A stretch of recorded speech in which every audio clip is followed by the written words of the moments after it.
now again. How are my lyrics still relevant? The pain and suffering, you are as dumb as you've ever been.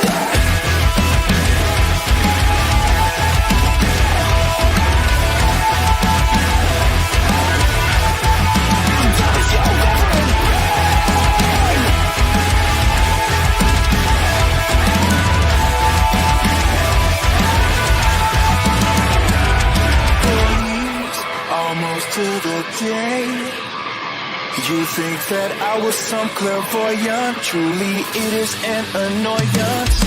Say it till I'm blue in the face, but you treat my words like they're poison. It's your own life you're destroying. Talking to thick walls and skulls, marching to your own life.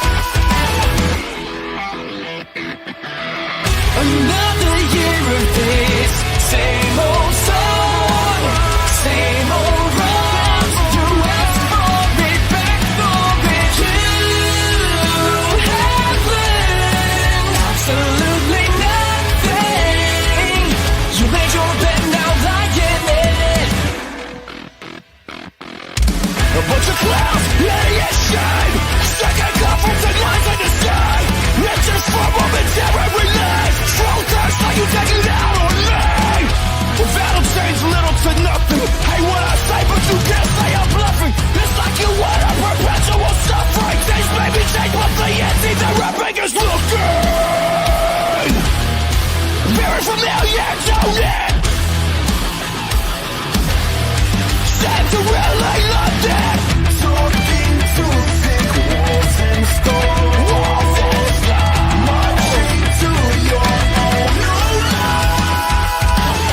Another year of this, same old song, same old wrongs. You ask for it, back for it. You have learned absolutely nothing.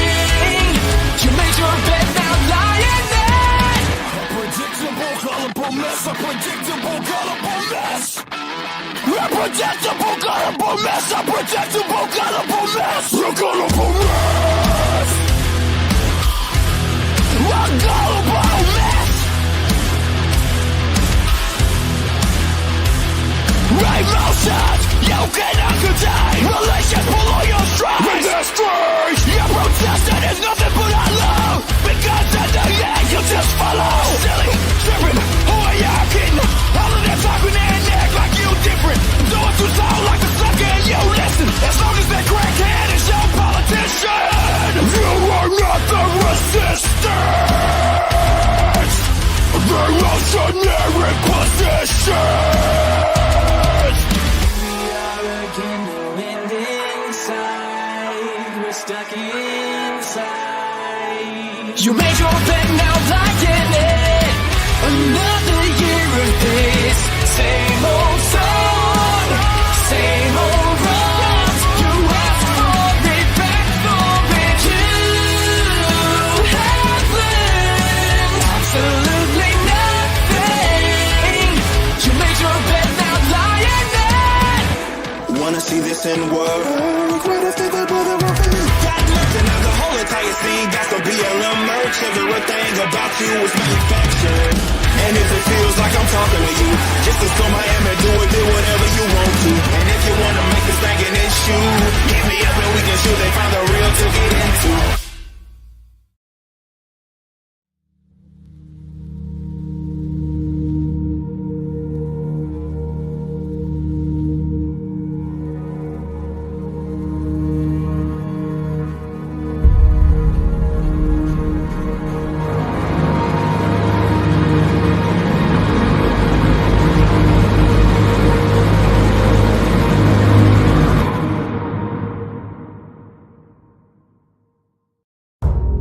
God put a mark on the damned that would let others know they are not to be killed.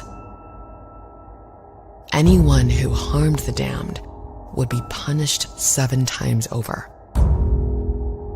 The damned were hidden from God's presence.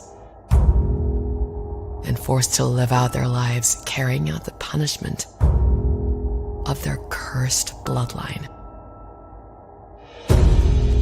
The sin pumped through the veins of one descendant to the next. All bore the same mark. I know that my family carries a cursed bloodline. We were made to face the damned.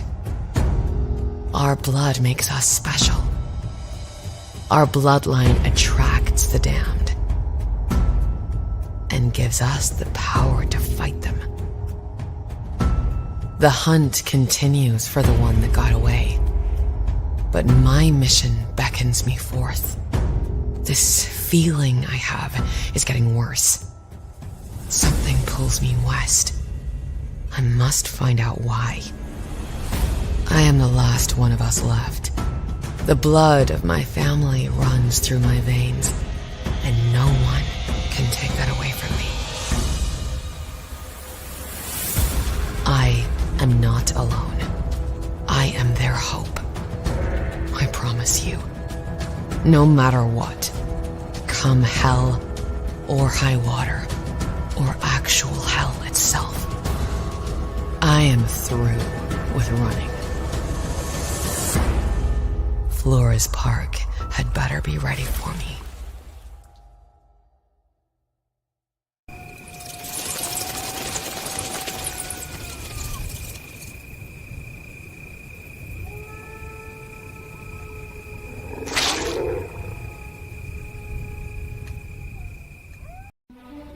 Who the hell is this guy?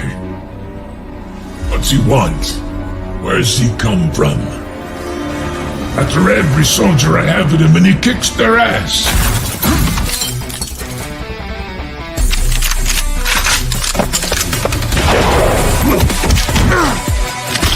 Outman.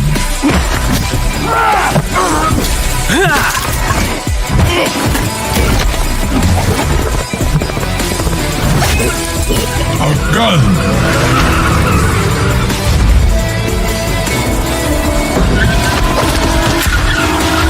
And he walks away clean. With my money. Now what are y'all gonna do about that?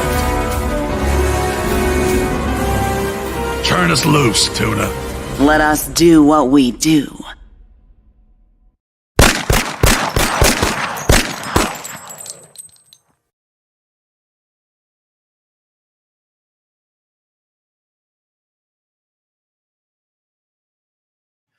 What's up? What's up? What's up, y'all? Hope everybody's doing well. I've been doing well.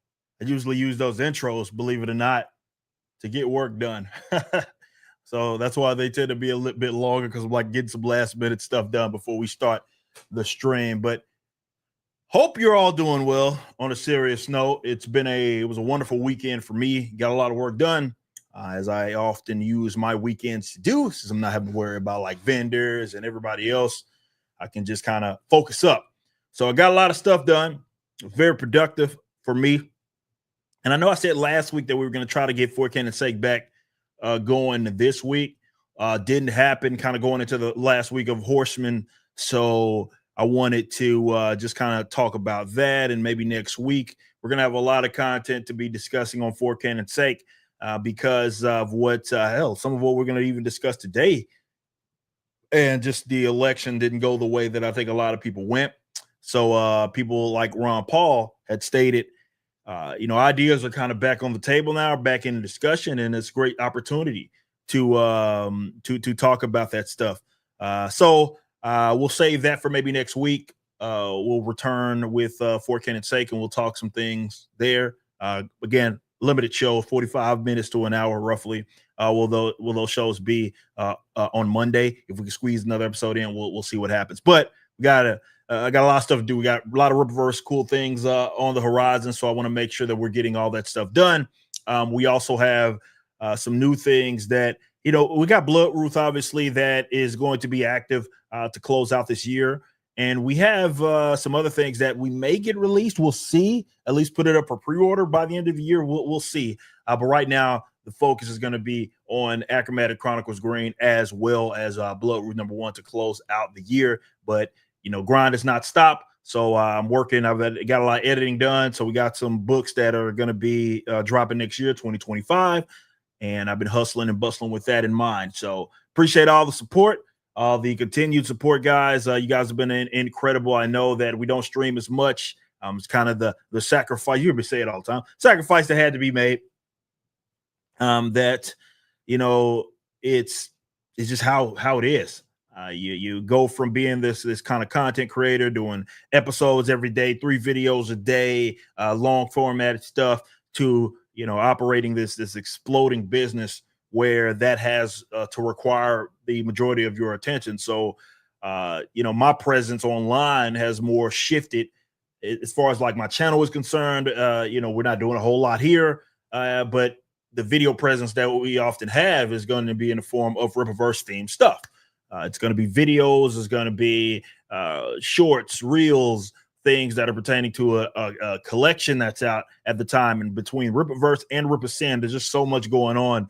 And, I've been looking at, again, had the opportunity to work with McFarlane, or have the opportunity, because it's an ongoing kind of relationship, and kind of admired how his approach has been, at least with his online presence, that it's nonstop. Every day he's grinding, and he's like, hey, here's a new McFarlane Toys thing that we got going. Here's this new thing that I'm doing over here for Spawn or something. Every day, it's everything that he has his hands on is something related to his own business. And I think that's where we're moving. That's the direction that we're moving in. And it does feel great, though, that said, because it's just a fun time for me right now. It's, again, all the stuff. I'm working harder than I ever have in my life, but it is therapeutic for me to do what I do, because I know that this is a blessing.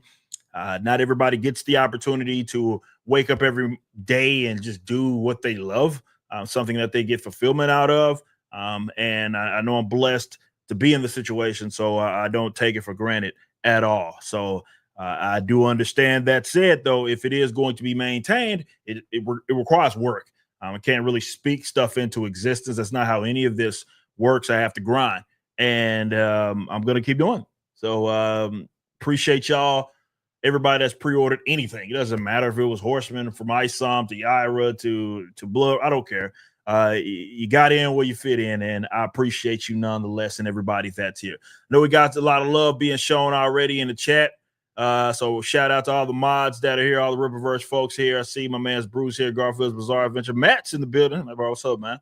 See you in the building as well. My man's Libertarian 05 there. Who else we got here? I think I just mentioned Garfield's Bizarre, which all the members as well. Green haired anti-liberal. Shout out Bloodroot Cosplay. I just posted a picture of us. That was yesterday, actually. So shout out if you want to know who that is. That is cosplaying as Bloodroot. That's the green haired anti-liberal. So big shout out. Marcos in the building, Sheep's in the building. Everybody that's here showing all the love. Thank you so much. Again, it's just a fun time. So I guess we can go right into it. Today, or this week, starting today, is the final day, or final week, for the Horseman. It has sold an unbelievable over 12,000 total books sold. We're actually closing in on 725. Obviously, because we have to update our cache. This isn't the latest numbers, but it's almost at $725,000 in total sales. So, as you all know, the final week is when sales go. I have no idea whether this is going to end, but sales usually start to, people get in last minute. They start to just spike. So, really do anticipate that. We'll be doing a lot of promo to close this bad boy out. Fulfillment is going to begin right as it ends. We anticipate that fulfillment is going to start on that Monday as well, or at least early that week for sure is what we anticipate. So thanks for all the support. You guys are amazing. You guys are incredible. We're going to be working hard to get those orders out as quickly as possible. As you saw, if you do follow us on Twitter, our man Brandon, who runs the warehouse there, he said he's anticipating 3,000 orders total going out day one, at least. That's a minimum. So it's going to be great, but it's going to go arrive in hand. Now, last time I checked, there were about 400, a little over 400 left of the cover C version, which I don't have here, of Horseman. Matter of fact, because I want to show you it, I need to go in the other room and grab those copies real quick. So why don't you watch the animation just one last time? I will be right back. Who the hell is this guy? What's he want? Where's he come from? After every soldier I have with him and he kicks their ass.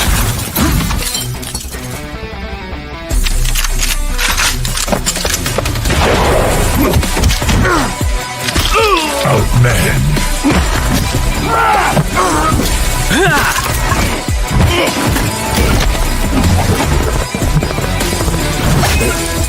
Outgunned.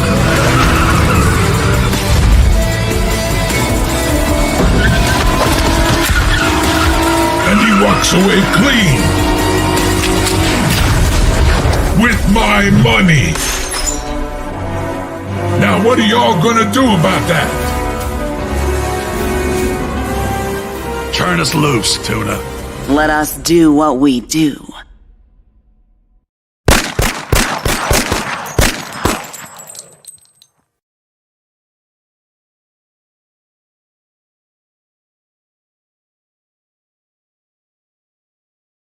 All right, so as you guys saw there, that animation we do as we creep up on 5,000 members, we will green light a full episode in that animation style of the Horseman, which will be voiced by Dean Cain. We are in the middle of overhauling our membership. It's something that's been in development, let's say, for a while. And it's going to be pretty robust. It's going to be ambitious too, because we have a lot of ideas, things that won't even be ready for go live for that membership part of our website. And that's often the trick there, right? You got to try to future proof yourself. So when you do inevitably grow to this, whatever, that you have in terms of your vision, you don't want to have to overhaul everything again. So it's technically, you have to think ahead of time, and that can be very difficult to do. That said, that we'll be getting a complete overhaul. We're gonna have forums. We're gonna have a nice, fun place, and I realized that was kind of one of the things that we were missing, with being able to have somewhere that we can facilitate and give you your own unique experience. Yes, there's the Discords and everything, but it's definitely for paying members. We can try to create an atmosphere that is a fun for people that are fans of the Rippaverse. Constantly adding perks. You guys know you get free shipping depending on what shipping discounts in general, depending on what tier that you're in. So there's just a lot of cool things that we're able to tie to this membership. And that's what's going to be we're overhauling that right now. So we'll get to a point to where we can get there. But once we do end up hitting 5,000, Lord willing, if that ever happens, we will green light an animation, full animation there of like an full episode, at least 10 minutes, around 10 minutes roughly of runtime that we're anticipating for that. That will, of course, be voiced by Dean Cain. So be on the lookout for that. I will keep you guys posted, on how that's going to look, because it is going to look a lot different than what you have into like view members over at ericdjuly.com. It's a completely different animal. This is going to be legit. We're going to tie things to it as well. So would I love to get to a point to where those animations are going to be hosted on the membership? Absolutely. So it almost happens like it'll have its like on a little streaming service tied to it as well. And again, it's about facilitating also great conversation, fun conversation among our fans of the Rippaverse. That again, you reach out of in your pocket and pay for this stuff. So we want to make sure that we're always adding perks. But the Horsemen, you can go grab right now, Rippaverse.com. We got CGC Signature Series copies of each book, as well as, of course, base copies. We got the Horseman posters, 18 by 24. We also have a bigger one there as well, which is actually this one back here. You guys kind of can't see it. We have bundles, shirts. You got the hat that I'm wearing right now. You can go grab there. as well as, again, the shirt's just some of the best that we've had so far. At least that's what the audience is telling us. So we appreciate that feedback, by the way. We got a First Spot UV special treatment poster there, which is in our traditional bigger sizes, which is the size of the posters back there. Okay. So as far as the books are concerned, I wanted to talk about that just really quickly, if you don't mind. So the cover, let's talk cover C, because cover C, as I mentioned, is the most limited one. It always is. We go all out. We do something that is obviously in our special treatment, something that is just all out. You see this beaut right here. It's about just shines, don't it? Just shines. So we got the Horseman Welcome to Flores Park here. Excuse me. This done by Will Conrad. You know him as the interior artist for Gooding the Polymath. This, we have less than 500 of these remaining now. So we anticipate, as we usually do, we get that big increase this upcoming week. These are probably going to be gone. So go ahead and reserve that right now, because it's not going to be that many left. Foil, got a luminous. It just looks good. Just looks good. You know, we go all out on our full copies with our special treatment, because it's not just full. We have embossing there. You can't really see, but some of the casings, yeah, you kind of see it there. You see how that's like embossed. It actually sticks out. This ain't just your regular old cover. So you can grab this, rippaverse.com. You can go straight to the store or just go to the collection. Again, we have these are limited, and it's our most limited copy as always. And it's only, as I checked, less than 500 of these left. Now, that is the only limited copy that's it. A and B are limited. There's just more of them, of course. And this is the cover A here. Done by Man's Canaan.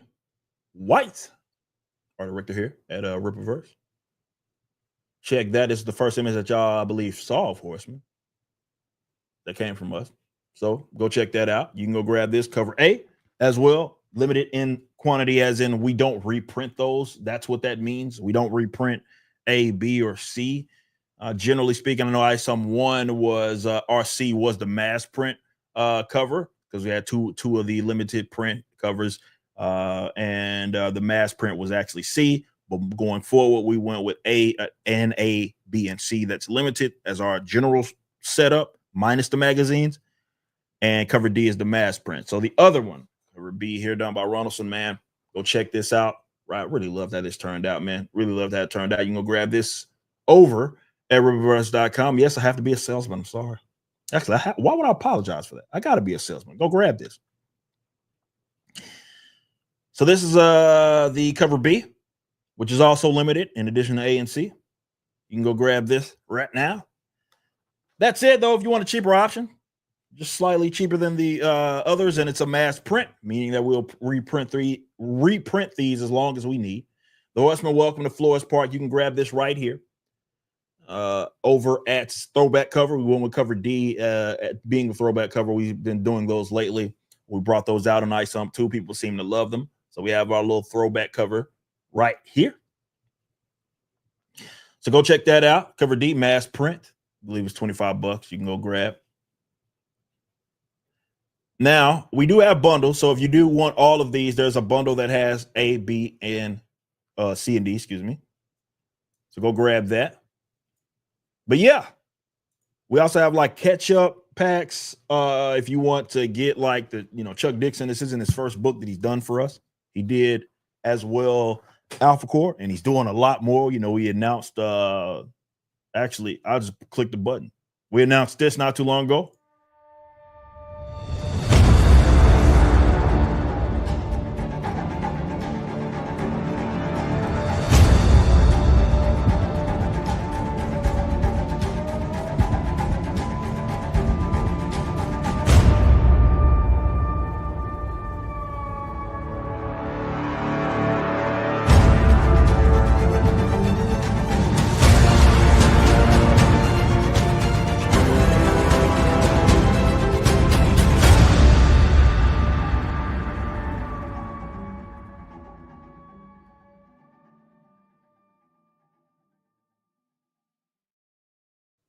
All right. So that is Zaylen, upcoming book 2025 that will be written by Chuck Dixon. This is another OG creation by Chuck Dixon, as well as Joe Bennett, much like the Horseman. What that means is that, yes, of course, I created the world that they're in, but that said, these are original creations by Chuck and Joe. Instead of being like Alpha Core, which are characters that I created that Chuck Dixon wrote. But Horseman's original. You get this, gonna kind of give you a little taste of, okay, let's see, when Chuck and Joe, they collaborate and they say the Rippaverse needs something, what does that character look like? That's what you're going to be learning about in Horseman. For you guys that don't know who the Horseman is, street level vigilante character, no powers whatsoever. You kind of get a good feel of how he goes about his business. Everybody type business in the chat right now. Business. But you know how he goes about his business if you watch the trailer. Very much embodies who he is. That trailer was written, as far as the dialogue, by Chuck Dixon himself. So I can't wait for you to read it. This will be start arriving in hand next week. I'm really excited. This is a great book, fun book. You're going to learn a lot about him. How does he fit in a city like Forest Park is what you're going to be learning. So I have in the description, matter of fact, let me also pin it, but I do have in the description the Horseman. If you want to just go directly to the collection page, but I'm going to click this right here. I'm going to pin it, so I'll make it very easy for you guys. We'll ship these out immediately. Our team is pretty efficient in how they conduct their business, so they'll be getting those orders out, even though, yes, it's high in volume. We kind of mastered our process, and you know that we're getting these out within a couple of weeks, even if there are tens of thousands of books being ordered. So reserve your copy at Rippaverse.com. Last week, final week, it ends on the 18th. So go grab that now. All right. Also want to give a shout out, because we hit an incredible milestone here, to our first Rippaverse project, all ages book, Achromatic Chronicles Green, story about adventure, individuality in the gray world. Get this for your kids, get this for your sons, daughters, nieces, nephews, cousins. Great option for them. All ages book without any of the nonsense. It hit its milestone, over $60,000 in total sales, closing in on 1,600 books sold as well. So big shout out to our man Jay. You follow his channels. I mean, he has several YouTube channels. He has all his Drunk 3PO channels, with like his main channel and his basement channel where he does a lot of gaming. He has the Jaywalk on the Planet. He has the Pirates channel. He does a lot. Okay. He does a lot. So go grab this at Rippaverse.com. Achromatic Chronicles Green by J. David. Great fun story. And I can't wait for you guys to check it out, to be able to look at it, see what it's all about.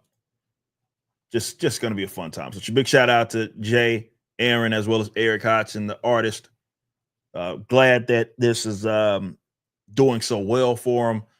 You know, this is something that I obviously have to take serious as a friend of mine, and the fact that he has entrusted us to be the publishers here for this series, even going forward, it means a lot to me. And it's also the first Rippaverse project, so we want to make sure, well, you already have made sure we hit our sales goal of $50,000. And remember, with the Rippaverse books, this isn't like, you know, if you see like a crowdfunding campaign, typically everything's going to be thrown in there.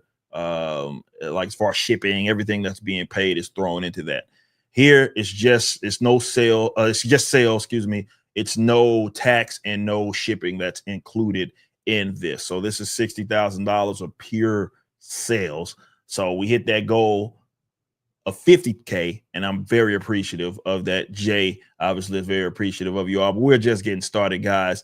The fulfillment start date is going to be beginning of the year. So go grab that Achromatic Chronicles green right now over at ripperson.com. All right. So before I get into some of what I want to discuss here today, because it is of substance, let me go through some of these supers because there's a bunch. Joe with my man Joe Music says with a 5.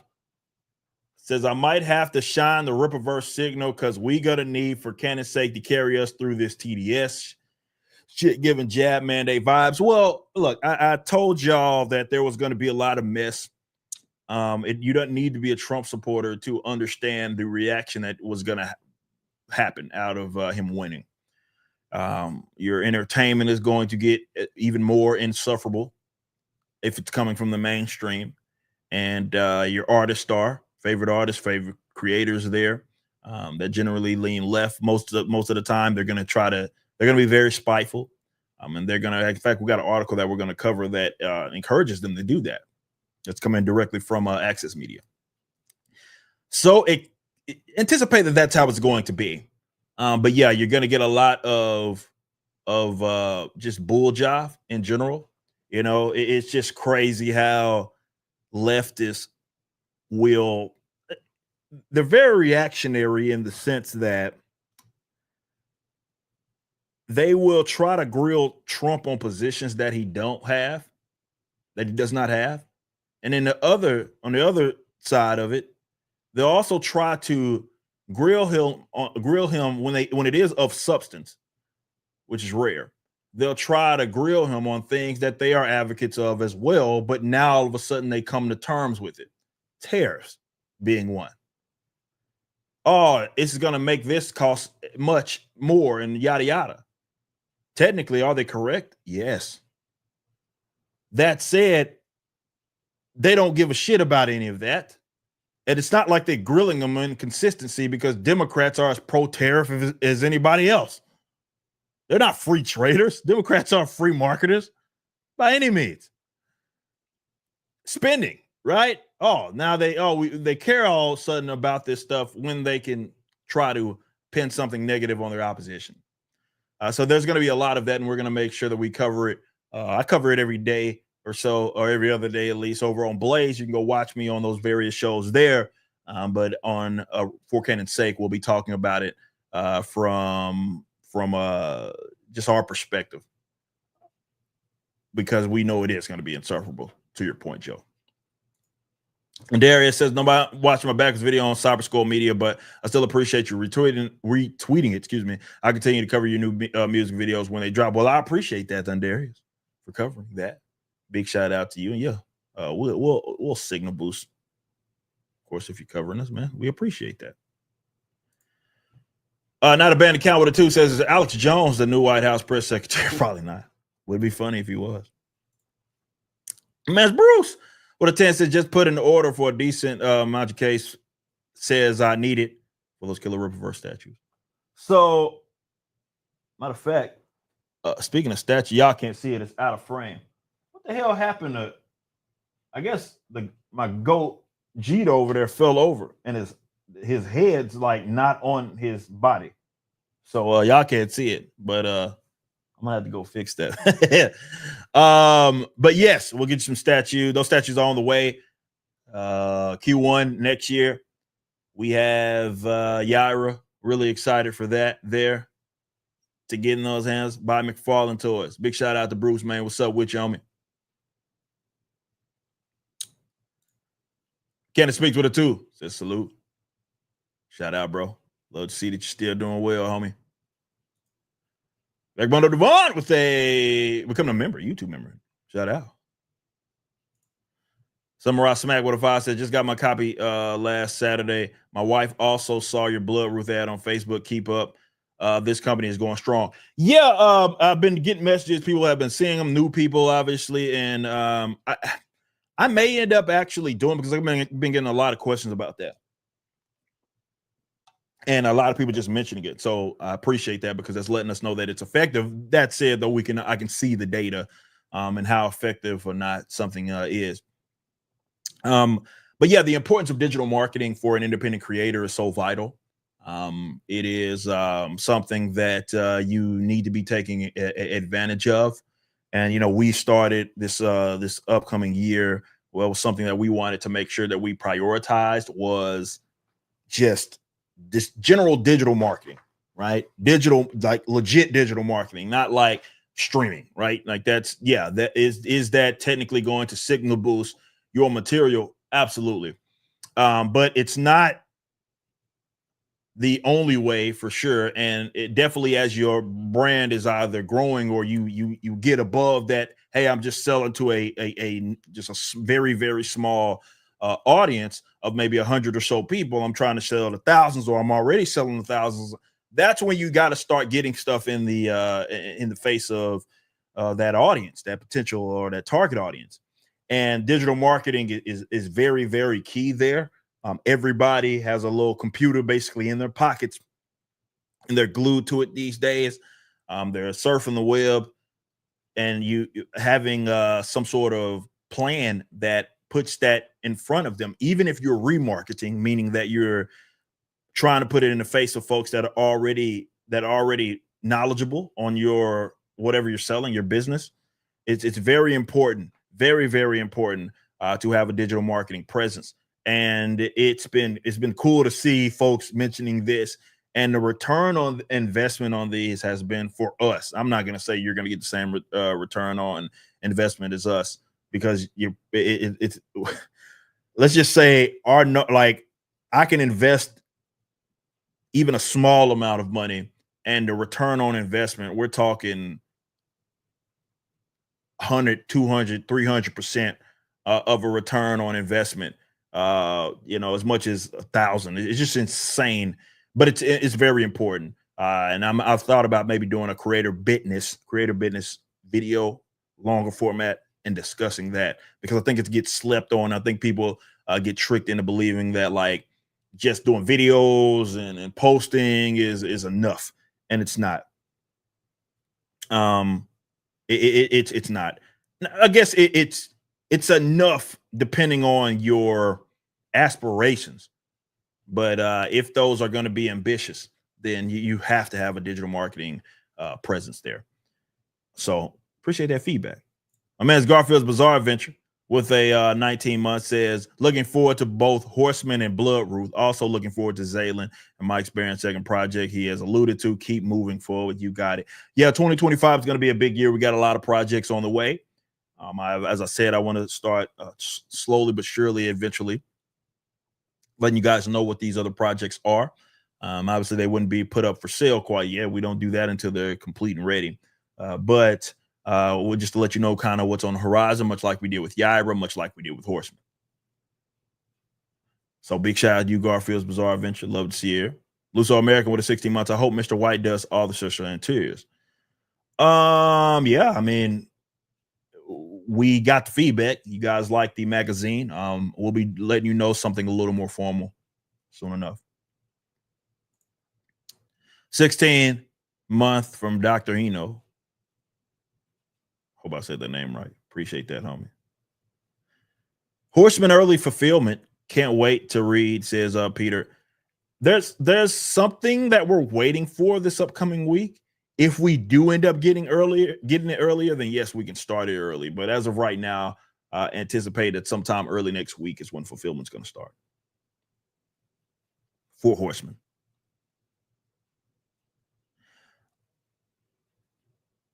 All right, let me get to the next one. CJ says, it is amazing you had a great comic business, distribution business, and animation business in just a couple of years. Great work. Yeah, it's opened a lot of opportunities for me. I never even anticipated, for example, Rip a Sin. It's funny how that works, man. I guess that is business, right? It's about taking advantage of the opportunities that you kind of come across, and not always, if you're staying focused, right, and you are working incredibly hard, you're going to come across opportunities that you didn't even see when you first started or first conceptualized what you're doing. And obviously it's on you to take advantage of those opportunities. But Represent is very much a product of that, where Represent became a thing that is going to be a fun thing in the future. and I can't wait to be firing on all cylinders with that. But it's as we are. I mean, obviously we have the first Represent project, but that's going to be its own kind of mammoth there, in which we're going to have several projects that we're going to be publishing. But obviously we have the service wing as well, and we offer fulfillment and everything else. But it's crazy that it's just been 2 years, right? It hasn't even been 3 years, not even close to 3 years, 2.5 maybe. We're getting there, but it's been a short period of time, and there's a lot of stuff that's happened, and we're just getting started. 2 years is our emphasis as far as I'm concerned. So very appreciative of all the support that we've been getting from you guys. It's a testament to the great team that we've built here at Rippaverse, and they love what they do, and it shows in their work. And I'm blessed to have them here, because teamwork does make a dream work. You don't get to where we are at in such a short period of time, or really at all, unless you just have a group of guys and gals that want to be here and actually care for what they're like, what you're doing in your vision, right? So appreciate that. J Max with a 10 says, probably late, but I just found out JDA's Kickstarter campaign for Halloween was blocked. No wonder I couldn't do any pledges. I got redirected to fund my comic, and will support their hell. Yeah, apparently that's something that ended up happening. He moved to fund my comic. He moved that to fund my comic, and that's just unfortunately the nature of really anything that you're working with. Doesn't matter. It's hard to it's almost impossible to prevent, right?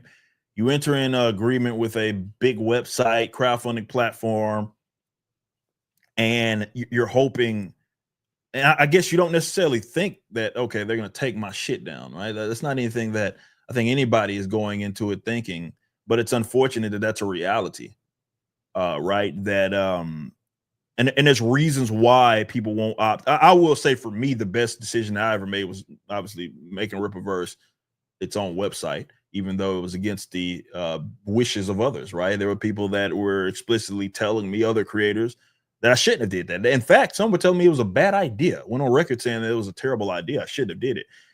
And then you hear about the shadow bannings of the Indiegogos, your Kickstarters taking people off, though they were doing that even before I had started my did my own website. But it's great that though there are these alternatives that are popping up that are not going to be on that. People have been going to Fund My Comic kind of as their new crowdfunding platform, and that's great. That's awesome. Big shout out to those guys. I've backed stuff on Fund My Comic as well. So it's great to see that's popping up. But yeah, those alternatives are going to be necessary. Even as, it's funny, was the previous super chat talked about, or Joe speaking about bringing back For Canon's Sake, because with TDS, these people are going to be going crazy. I think that's also part of that, right? The platform and issue is going to be rearing its ugly head yet again. So you got to be anticipating that. You got to be ready for that. You got to have a backup plan. And like I said, I know the incentive for using these other sites is discovery, right? I think once you hit a certain threshold, it doesn't make as much sense if you can invest in your own platform. I think that's the move.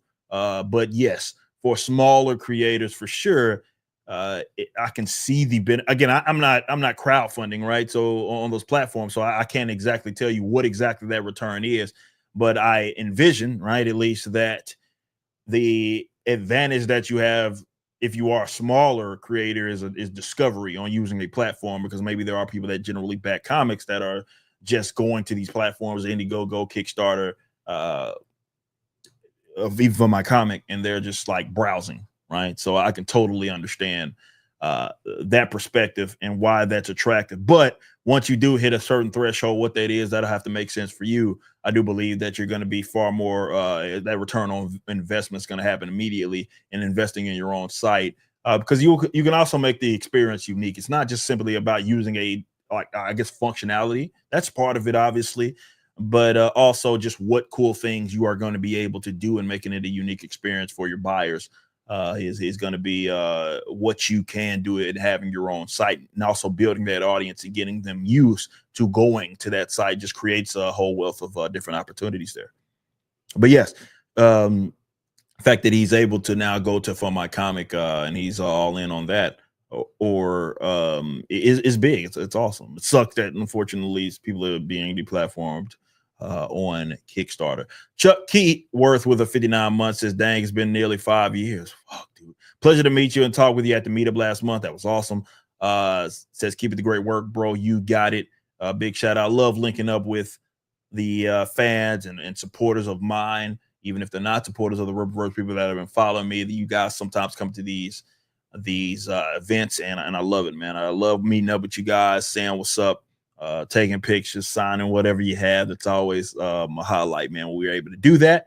And yeah, if we are in your area, be sure to come out. I know our next big event is going to be MegaCon happening in February, so be on the lookout there. That is going to be a very, very, very, very fun time. Really excited for that. Okay, what else we got? Haven't even gotten into some of my topics, man. Guys been going crazy with some of these super chats.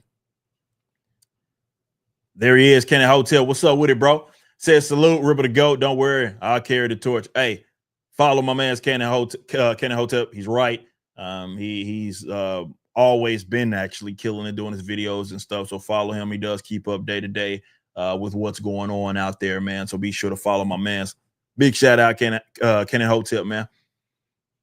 Oh, man himself with a 5 says, promote my new cards, mortal. I will need to upcharge you for my services next time. You got it. Yes, you can give the cards deck number 3 in the Blood Ruth collection. Blood Ruth is closing in on, wow, it's over 7,000 books sold, over $400,000 in total sales. We hit that big milestone not too long ago. So you can go get deck number 3 of those cards. Down with the 10 says, hell, the Ripperverse. Shout out to you, big homie. We got Harry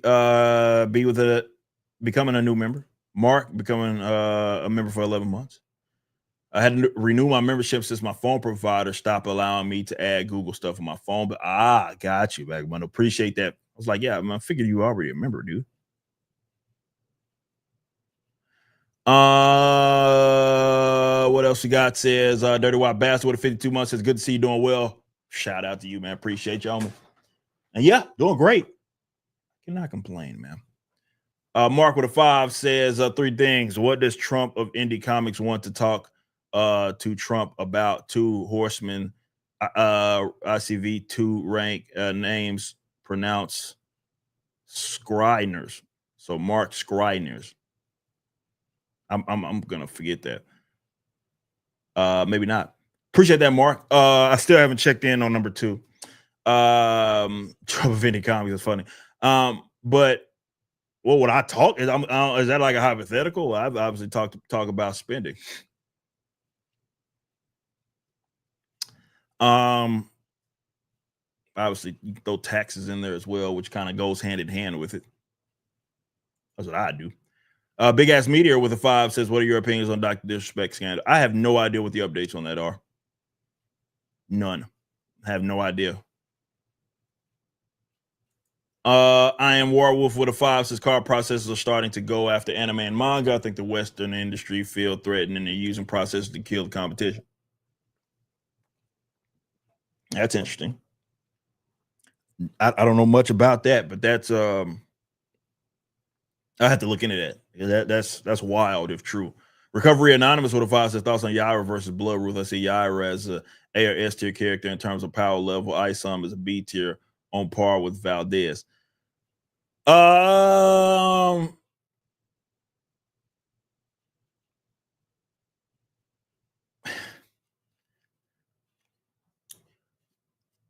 It's interesting. I think just definitely with a character like Yaira, which is, with her motivations, I think a lot of any battle with her is going to be largely determined by why are we fighting, right? Over what? For what reason? But Blood Ruth ain't, and you'll read, she ain't a slouch. You got to see some of her in action in Isom number 2. But when you read the book, it gives a lot more context to what kind of stuff that she's dealing with. So in her own element, she is very capable. Let's say that. But we'll see how you like it. Can't wait to read. It's coming from Celtic. Can't wait to read Horseman and Bloodroot. Sadly, it'll be a minute. Sorry, I'm not paying double shipment. So I'm guessing you bought both of them in the same thing. So you're waiting for Bloodroot, basically, for them to fulfill. It's always an option. Always an option. All right. So there's a couple of things that I want to talk about. I may end up having to change my audio up so you can hear it. Because I give my bit on like some Trump stuff here, but I want to watch this video real quick. Let me up and change my audio since Google Chrome. I'm using a different browser than I usually do because Google Chrome's being a dick. So let me switch over there. Okay, you guys can hear me loud and clear. Let's watch this real quick. Let's just take a gander.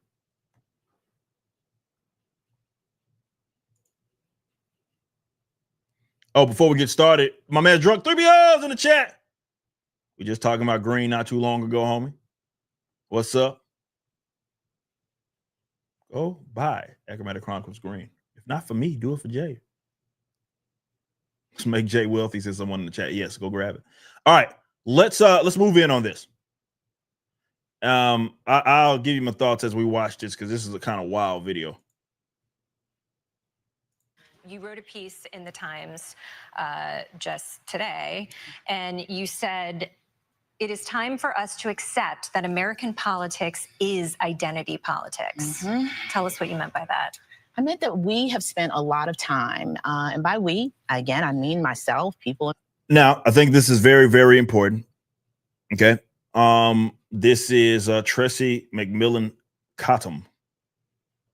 And they're not only a columnist at the New York Times, but as you saw here, they are a professor. So this is one of the guys that, or gals that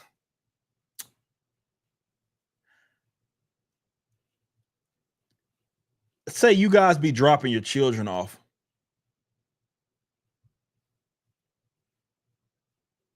And I got sidetracked, and I'll tell you why I got sidetracked real quick, and I'll continue on, I promise. I promise I will. That said, though, Willie fucking Will. With the $500 donation!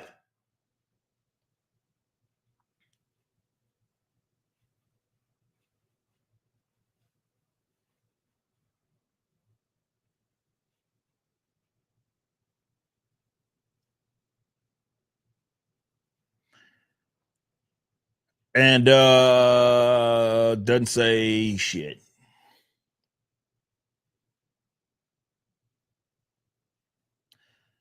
And I gotta say that's cocky. Because you can't be a regular person. You gotta have a little bit of psychopath to you. Just a little bit. Maybe not a whole lot. To drop $500 at the poker table in the middle of a saloon in the most dangerous part of the West and don't say nothing.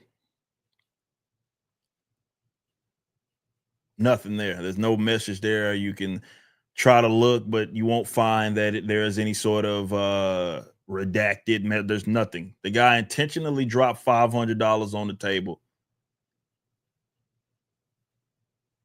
and didn't say jack shit.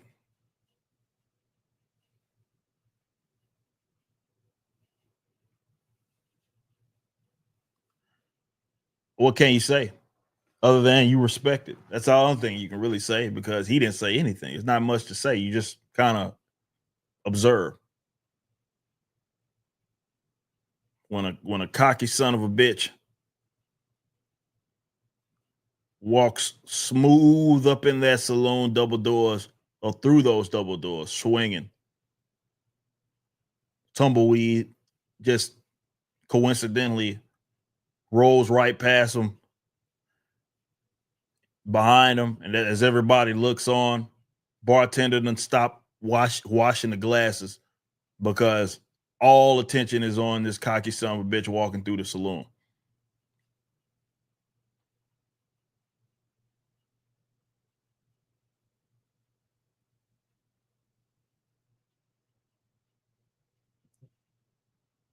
Nothing, doesn't say anything.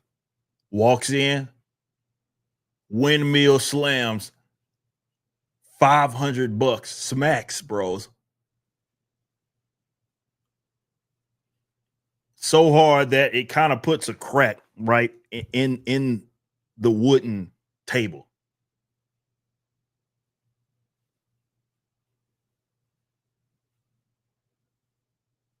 Everybody's looking at him like, who is this guy? This guy's crazy. Who is this guy? And he didn't say nothing. Didn't tip his hat, didn't do anything.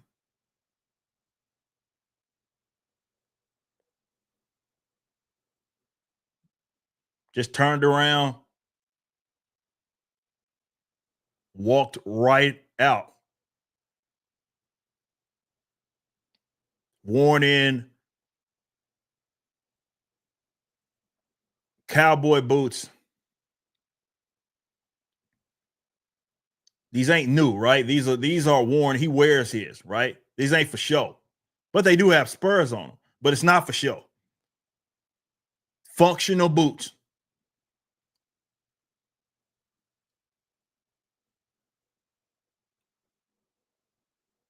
Clapping on the wooden floor and just left. There was nothing to be said.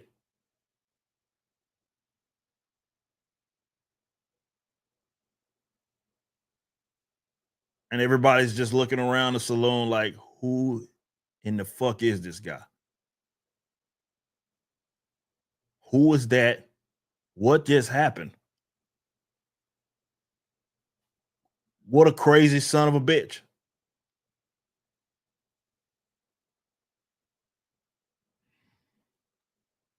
But you can do nothing but respect it. It's the only thing you can do. Big shout out to Willie Will for 500 smacks and no fucking message whatsoever. That's crazy. That's not cheap, guys. That's a lot of money.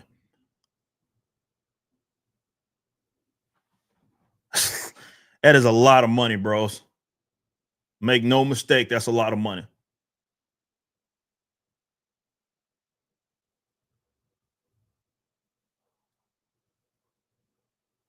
Fuck. Shout out to Willie Will. He's saluting in the chat. There he is. Doesn't say much. Like I said, he's not a man of many words, of any words, if we're gonna be completely honest. It's all gestures. And I can do nothing but respect it.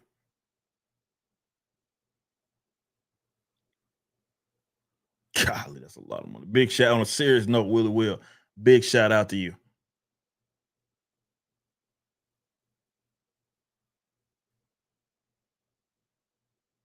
Whew. It's a lot of money, bro. It's a lot of money. Like, that's a lot of money.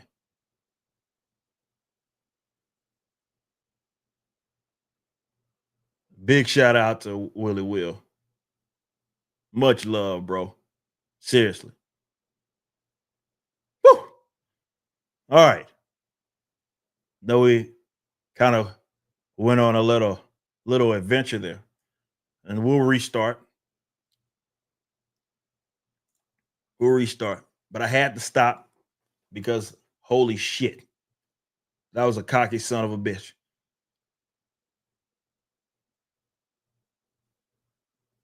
Whew. All right. So continuing on.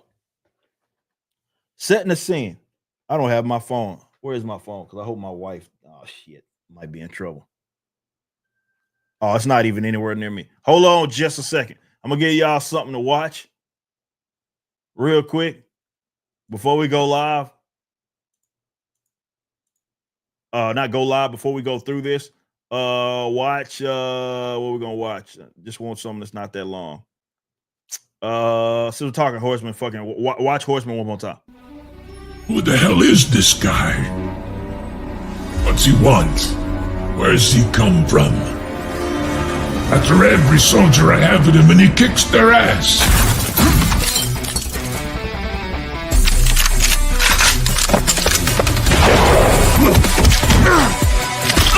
Outman.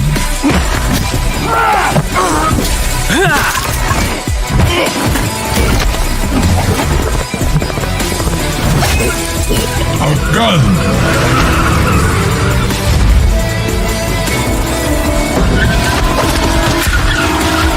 And he walks away clean. With my money. Now what are y'all gonna do about that? Turn us loose, Tuna. Let us do what we do.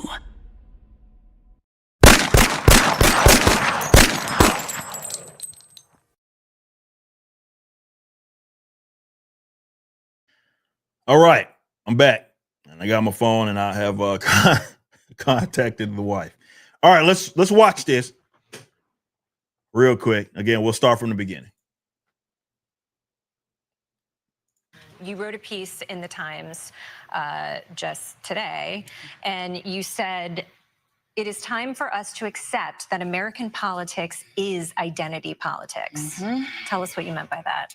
I meant that we have spent a lot of time, and by we, just as a reminder, this is Tracy McMillan Cottom. This is on the Daily Show, I believe. They are doing this segment. This is one of the people that unfortunately teaches your children when you drop them off at college. Academia is rotten to the core. They push a lot of this nonsense. If you wonder why a lot of young people unfortunately fall victim to just general socialism, Marxism, and some of these concepts that you find unfavorable, oftentimes it is because they have clowns like this that are leading them. Okay. It doesn't matter how much you think that you can reverse that when they're spending several hours with these guys through the weeks, and also just around it, and as far as its atmosphere on a given college campus, all the time surrounded by it, its attitude, its ethics. Of course, they're going to come out as leftists. It's just how it works. Okay. Now, this person is going to go on about identity politics. I'll rewind just a little bit and why it's actually good. By that, I meant that we have spent a lot of time, and by we, again, I mean myself, people in the media, I think academics, researchers, and politicians certainly have spent a lot of time saying that identity politics is dangerous, or at least it's murky, right?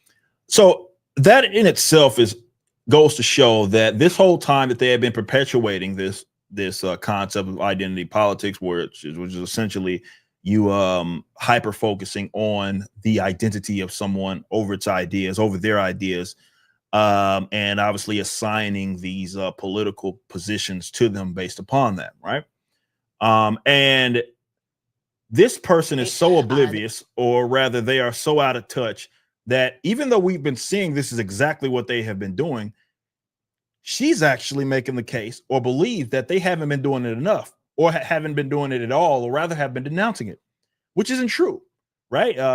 Democrats especially, their entire policy, the crux of it, it's not really a policy at all, is it? It's identity politics. Again, if we're defining it as I just did, that's all it's ever been. Especially if you want to talk about of the last decade. I mean, they've been doing this forever, but especially they've ramped it up. So imagine that. I think that context is very important here. This person is saying that they often find it to be murky, was a term that she uses. We'll hear her say here in a bit because I just rewinded it, that they like to say that they're not doing it or that it's a bad thing. So this whole time, they believe that they hadn't been participating in this or have been trying to run away from it. That's fucking insane. or at least it's murky, right? This is why we said Occupy was a distraction for the Democrats. Black Lives Matter was a distraction for the Democrats, right? The feminist movement is a distraction for the Democrats because they won't focus on real issues that matter to real Americans.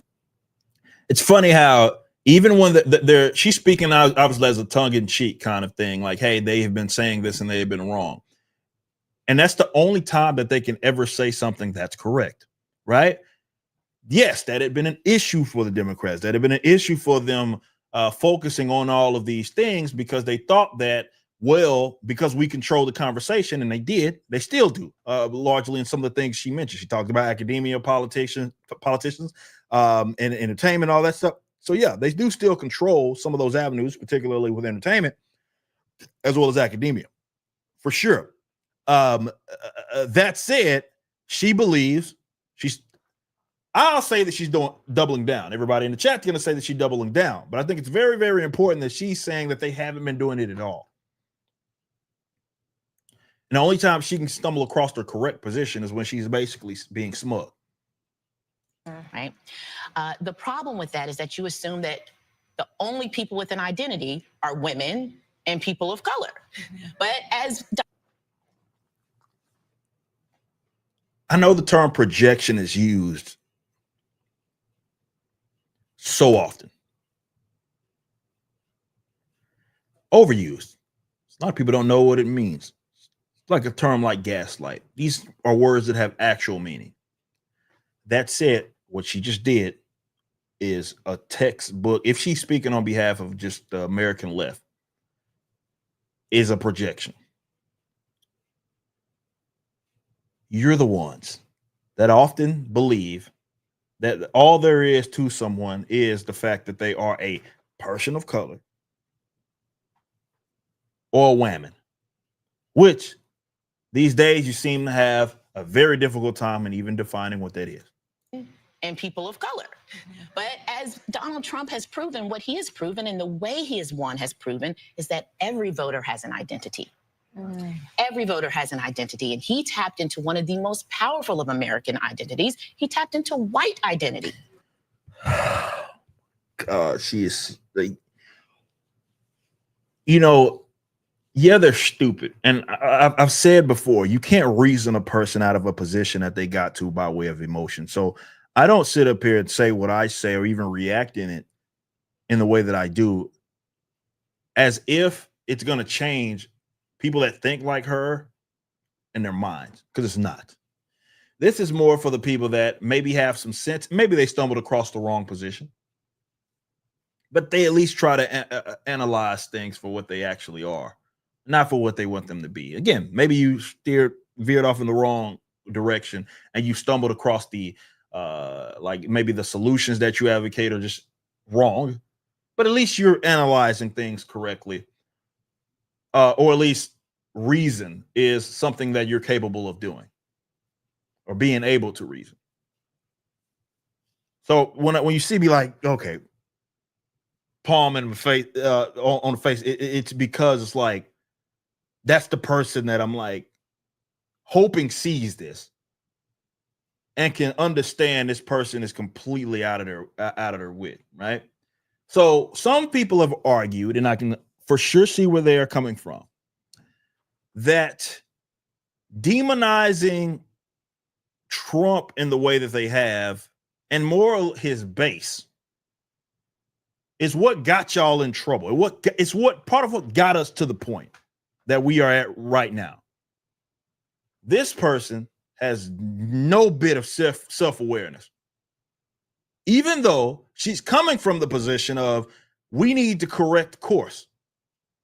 It's just the solution that she is advocating is going to further derail, right? Whatever the hell it is that she wants. And you can maybe argue, great. How about you keep doubling down? I guess, touche. Right. And he said, you don't need to be ashamed of this identity. I'm going to give it a name and I'm going to make you feel good about it. And you don't have to sacrifice a thing. Donald Trump played identity politics like a fiddle. So when you say that the Democrats lose because we play identity politics, it simply isn't true. This is about whose identities win when you appeal to them. That means you should double down on the identities of your base. So she's essentially saying their base is non-whiteness. Trump's base is whiteness, right? Not anything else. It's just whiteness. He tapped into that and therefore win. Again, it doesn't make any sense. You should go out to them. Something I think Democrats really only did cosmetically this time, but to take seriously what the members of your base want. They do it cosmetically, right? And it's always been that way. But I think what she's having a difficult time understanding is that potentially, maybe you're wrong, Tressie. Maybe your base is wrong. That those positions that they advocate and they want of them are just not what the general American people also want. And that's not there's no reflection there. And this is why one could hope it's Republicans. It's their momentum to lose, right? Because they're going to continue to double down. She's advocating that that's exactly what they do, right? So it's if you aren't taking advantage of this, you deserve to take an L going into the future if that's the case, right? Because there's no self-reflection, there's no self-awareness, there's no looking in the mirror and potentially coming to the conclusion that you were wrong. None of that exists. It's, well, we didn't listen to the base enough. Well, Trump tapped into whiteness. That was his identity, white people and what they wanted. And therefore, that's why he won. And therefore, we need to double down and on these other identity politic based things. And actually, instead of cosmetically, right, whatever that means, we need to be going to the base, or rather putting forth some of the things that base, which has terrible ideas and what they advocate. It's unbelievable. Seriously, what the members of your base want based on who they are and how they view themselves. I think if we did that, we would have understood why young men are anxious. I think we would have understood why young women could, yes, be afraid of a post-Dobbs America, but not think that the woman president would help them. Right? I think that if you appeal more directly, actually, to people's identities, how they see their identities, then you could play the game that Trump has played, but without all of the nefarious, self-serving, self-aggrandizement. So essentially what they're saying is, or what she is saying is that, well, they have the right identity politics, right? So Trump, even though that's not necessarily what he's playing. And again, you guys know, I'm not like some fucking MAGA hat wearing Trump supporter. Never have been. And I can see this for what it actually is. These people are retarded. But you want to talk about, listen to what she says at the end of this. Played, but without all of the nefarious, self-serving, self-aggrandizement. So to me, that defines all those three terms: self-aggrandizing, nefarious. Am I wrong in thinking that more accurately defines them? The fuck? Because think about it. What she's essentially saying is everybody else is wrong, okay? And they'll play identity politics. They've long been playing it, but they should be playing it more, is what she's saying. They didn't play it enough. And when they do it, it's the correct way. It's the correct position. It's not nefarious. Like I said, you can look at it one way and say, well, maybe I hope that you continue to do that. Maybe. But from what I've seen, it's the same with the folks that have sat up here and advocated. Not even advocation. It's more, again, lack of self-awareness or just being completely delusional. And myself, I'm referring to like them as the American left, right? There are folks out there that are all over the media, CNN and such, saying that Kamala Harris ran the perfect campaign. How do you reason with that person? You can't, is the point that I'm trying to make. It's impossible.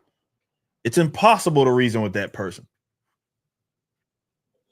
Like, if you come to the conclusion that she ran the perfect campaign, you're out. I'm sorry, you're out of your fucking mind.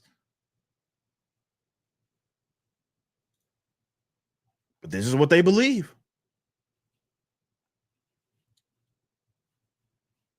Now, there's another story that I want to. This is if Andrew's in the chatter sheet. You know, this is, I just did the first big segment. I want to do another segment right here that can, of course, be clipped for an upload, because let's get to the real quick. As I just said, as we just watched in this previous segment, these people feel like they have everything figured out, but they also feel like they have and own, and in some case, I guess you can argue that they have owned entertainment. And when I say entertainment, I'm meaning everything that is considered mainstream: music, movies, TV, film, right? Sports. The left, and again, it's not necessarily incorrect.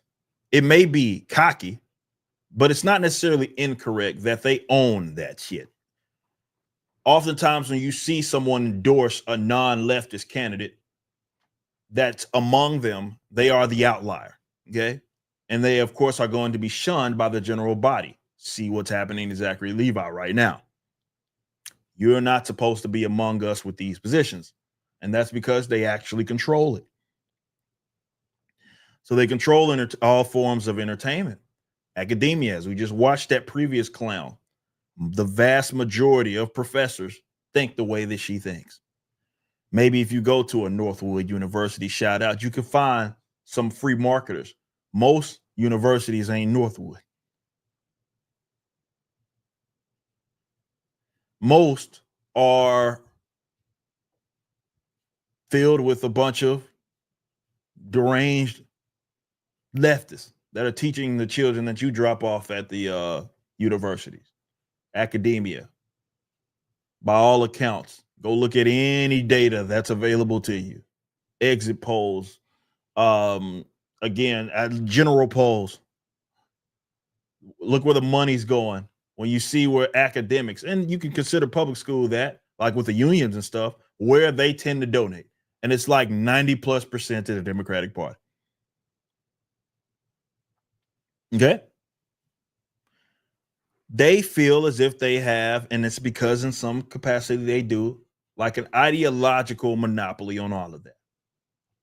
So when they try to pull out all the stops like they did previously, you got all these folks that went out there, and actors and actresses and entertainers and professors and all this shit, went out there and endorsed Kamala Harris. Now, I think for the first time in a long time, there was a sense of, okay, these elitists, even though they're still influential, it doesn't mean that you should ignore that. Okay, there's this thing that's very influential here in the status quo apparatus that's still there. You should not acknowledge, but at least for the first time in a long time, you felt as if it wasn't that it was hurting the Democrats, these endorsements. It was more that it was, I think more accurately, in that it was leaving kind of like a sour taste in the mouths of just average people. And it started to feel like, even though it always had been the party of elitism, which is amazing to me. It's amazing. But continuing on, Variety published this, Chris Willman, excuse me. And this is what this says. Headline: Stop blaming celebrity endorsements for Kamala Harris's loss. We need to hear from artists more than ever. Guys, this is the attitude that they have. I've been trying to tell you. I tried to tell y'all. I put out a video because I recorded it days before, because I knew he was going to win, right?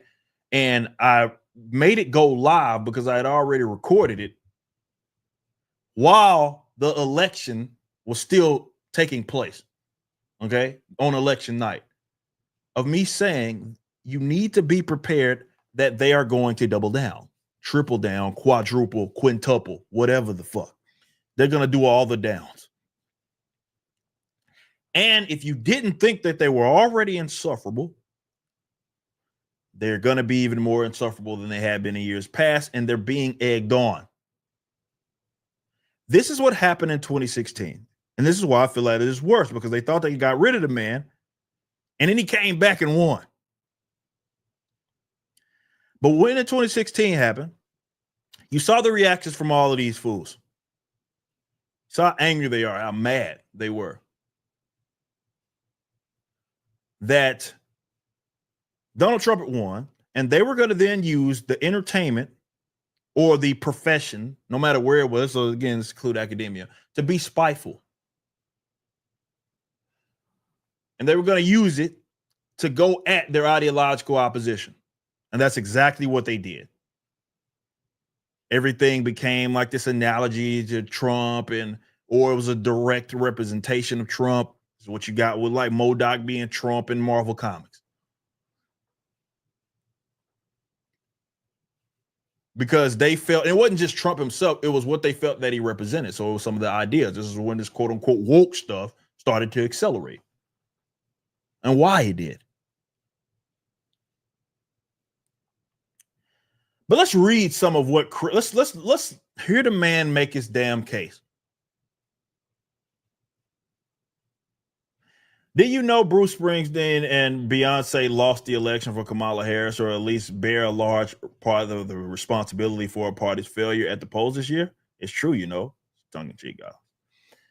At least if you listen to some of the punditry coming from conservatives and even some of the Democrat operatives eager to find some celebs to push into the middle of their current circular firing squad. Listening to some of these voices, you'd think that Harris could have won 6 or 7 swing states if only Beyonce hadn't shown up to deliver one single 4-minute rally speech, or if Taylor Swift hadn't devoted a singular 300-word Instagram post to an Harris endorsement. Imagine the more favorable electoral counts if only some of the most beloved pop culture figures in the world had kept their dirty traps shut, right? This isn't much of an exaggeration of some of the post-election sniping out there. A-list celebrity endorsements boomerang on Harris. Democrats read the headline of a reported news story in The Hill. Overseas, The Guardian ran a Wednesday morning quarterback piece titled, "Did Celebrity Endorsement Actually Harm Kamala Harris?" Some right-leaning publications actually declared that the whole idea of artists and entertainers speaking up had suddenly just been killed in its track, apparently never to be seen again in 2028 or any time after. Kamala Harris and the death of the celebrity endorsement, read the headline in the Spectator in the UK. And there's this post title. Basically, this person is going, or Chris is going through all of the posts that basically allude to that. Musicians and actors and their ilk, they had a marvelous time ruining everything in the selection cycle, to quote one of the most famous of their endorsers. More than tune of blame Canada, blame Hollywood, yada, yada, yada. There's a good reason to believe that the argument people in the arts and entertainment speaking up does not move the needle a tremendous amount. But concurrent with that argument is the reasonable belief that they can move at least a tiny amount in registrations and motivation, if not 180-degree turns. The idea that entertainers and artists involved somehow leads to actual voter dissuasion is a fantasy bullshit. It's come from Variety, by the way, that is happily perpetuated by the go woke, go broke crowd.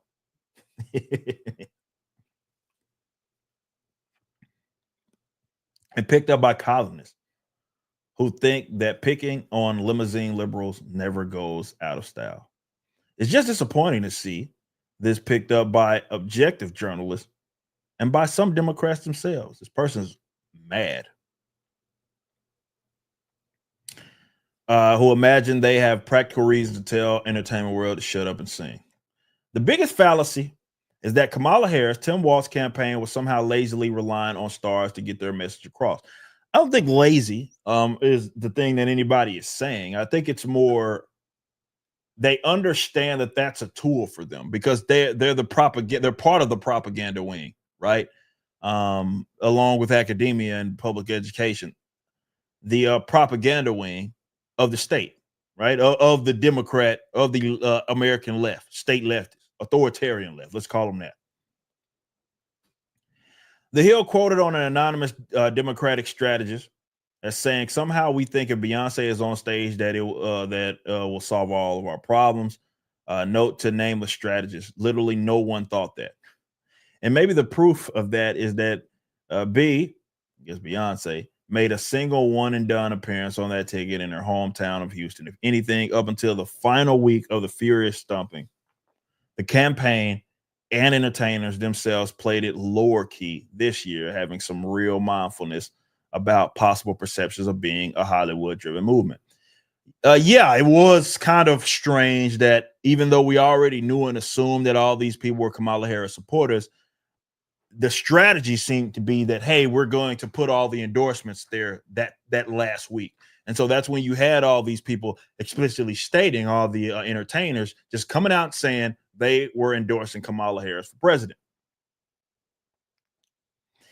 The Democratic convention had about the same number of musical interludes as the Republican, and not because they couldn't book more. Even then, the couple of songs per night were handed to musicians who represented something symbolic. Jason Isbell, Mickey Guyton, or Stevie Wonder, and more than bring in the pop superstars of the moment. Everyone remember how Beyonce did not show up to overshadow Harris in her big moment. Yes, she didn't perform. In the last couple of weeks, the big guns did come out more in person. But does anyone in the shattering class really believe that a last-minute get out and vote rally is ill served by the promise that the attendees might get to hear "Living on a Prayer," blah, blah, blah, and all this other shit? Of course, pop singers in particular face damned if you do, damned if you don't reactions for either too little or too much. Swift has hectored by elements of one side for not giving a Harris endorsement, then pilloried for elements of the other when she did give one.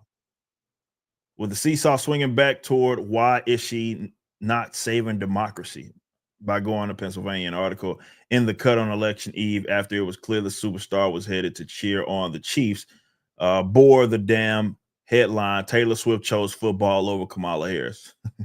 Well, it's not a damned if you do, damned if you don't situation. I think more accurately this is the bed that y'all have made. You chose to sleep with these crack smokers in the academia and entertainers with the Democrat Party, right? And they come to collect, right? So they're anticipating that when it is their time to need you to go campaign for them and on their behalf, this is what you wanted. So it ain't about whether you're damned if you do, damned if you don't. Y'all the ones that are leftists. I didn't tell you. We didn't tell you to go support these clowns. You did it. Now, whether they did it, the entertainers do it because, well, that's just the mindset that they've had growing up, which often may be the case. I don't know. Or if it's hive mind, or if it's job protection. It's, well, I don't want to because I'll end up like Zachary Levi. I end up like Gina Carano if I say something that goes against the grain. Maybe that's part of it as well. Either way, that's the bed that y'all made.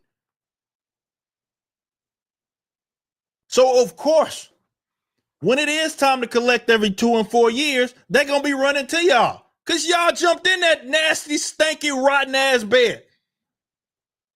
I didn't tell you to do it.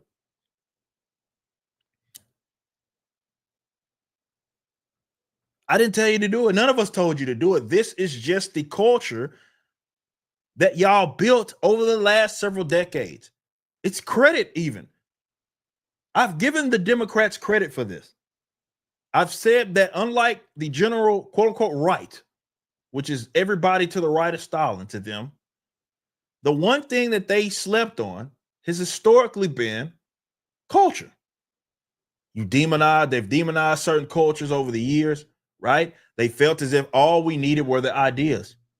I make the argument that Trump won because he tapped more into culture than he had previously, than any other body running for president before him. Some say that's attributed to Barron. Tell them to go on these different podcasts and go look like an actual human being and speak with these other people that may be killing it in other aspects, right? So I've said that that's to their credit. Don't deny it now. Don't be damned if you do that like they're just some innocent party. No, this is the culture that y'all manifest. Y'all did this.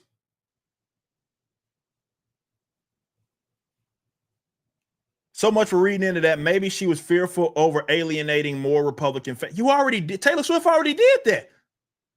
And she already had. Or maybe she really likes her boyfriend. He's a leftist too.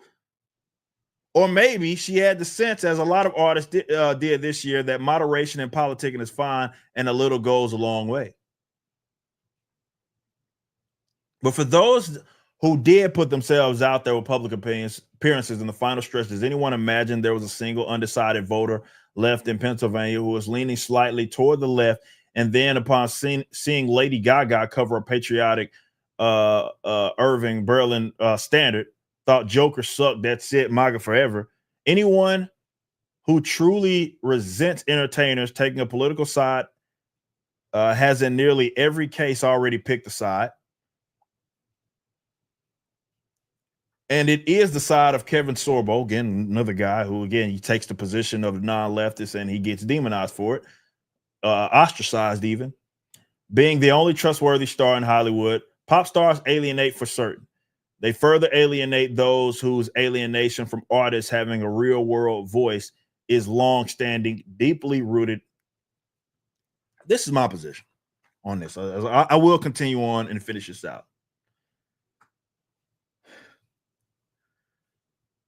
You are, for sure, if you take a public, and I'm speaking on behalf of myself as well, if you commentate in any given form or fashion on politics, especially social issues, you are going to alienate some bit of your base.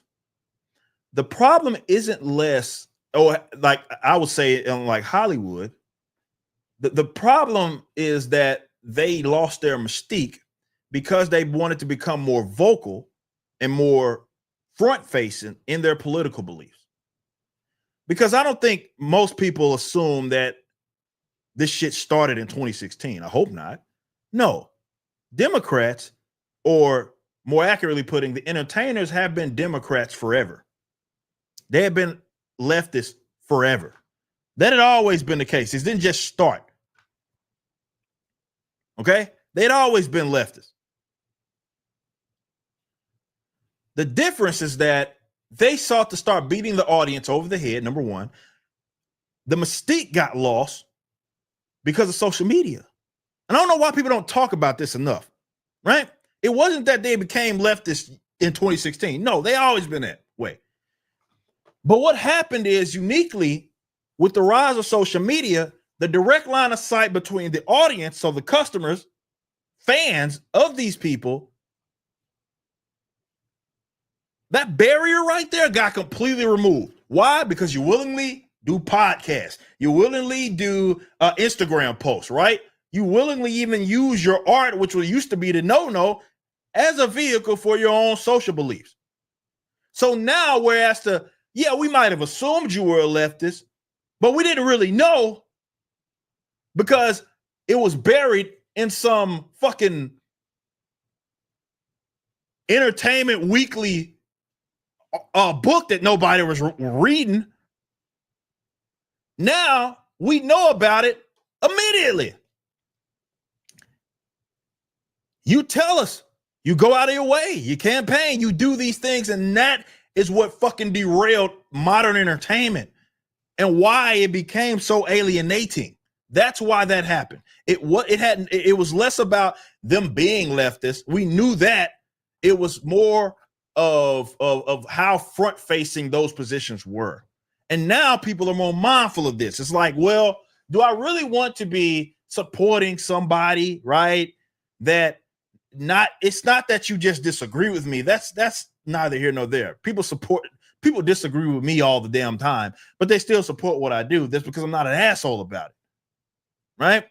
There's a difference there. It's not about whether they disagree with you, but there will be those, and I will be fair.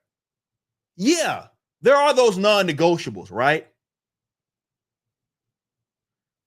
And then when you lead with something like, I don't know, fucking baby killing, right? Or you lead with something like, that's a real big one. The abortion bit is a pretty big one, right? But when you lead with something like that, that's probably a non-negotiable for a lot of people. When you go advocate, or as of what happens recently, this whole LGBTQ youth, right? Particularly the T youth, meaning that you support mutilating and sterilization of children. Yeah, that's going to be a non-negotiable for a lot of people. Used to be that you were into that weird shit. We didn't necessarily know that. Right now, it's all over the fucking place. So people are going to be more mindful of how they're spending their money. Like, do I really want to support someone that is for that shit or leads with that shit? Right? Probably not. So yeah, it's going to be more alienating, but it's not just because you took a position. No, it's because you're so front facing with it, right? That dominates the conversation. And that was your own fault. Hollywood, I want to be clear. Hollywood didn't have to do that. Nobody fucking told Hollywood to start fucking telling half of the voting population they hated them in Instagram posts. Nobody told them that. They did that voluntarily.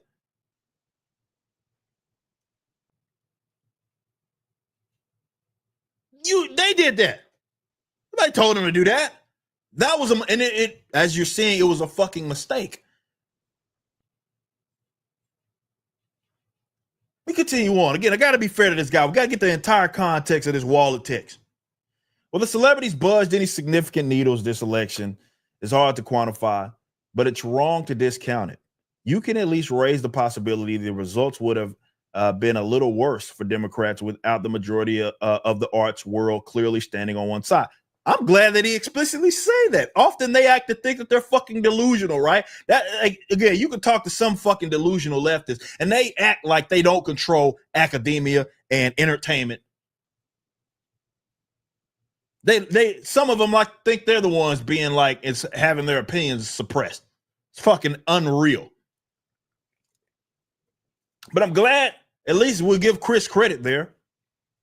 That he's admitted, yeah, the majority of the arts world stand clearly on one side. Yes, you're completely correct. Thanks for admitting it.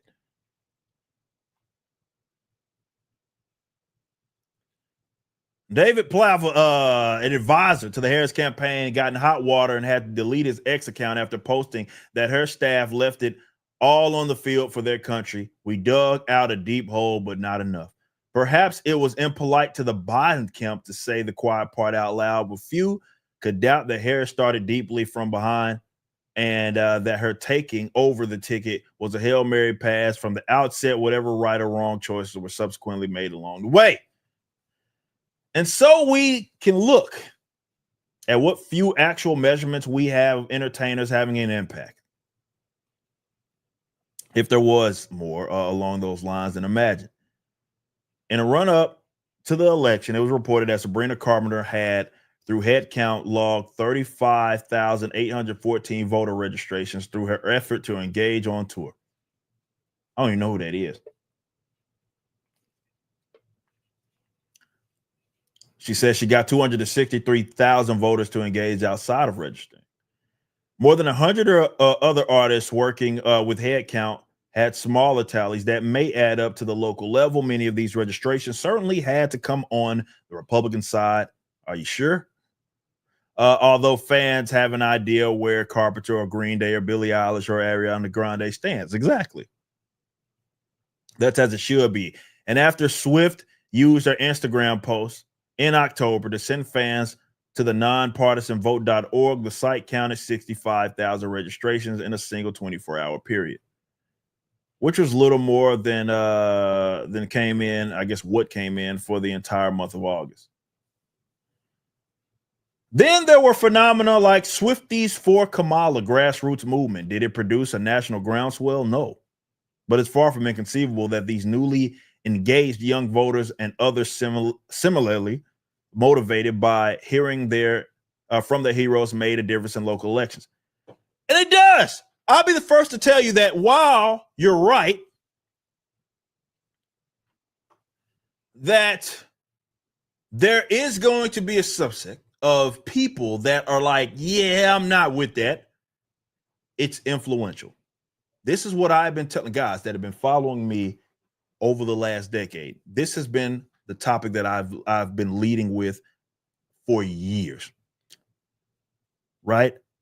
Fuck a better part of a decade. It's a decade and a half at least, where I've been talking so much about culture and how, while I might think Beyonce or any of these people in their opinions are stupid, that doesn't change the fact that they have a following that, for whatever reason, worships them and their opinion.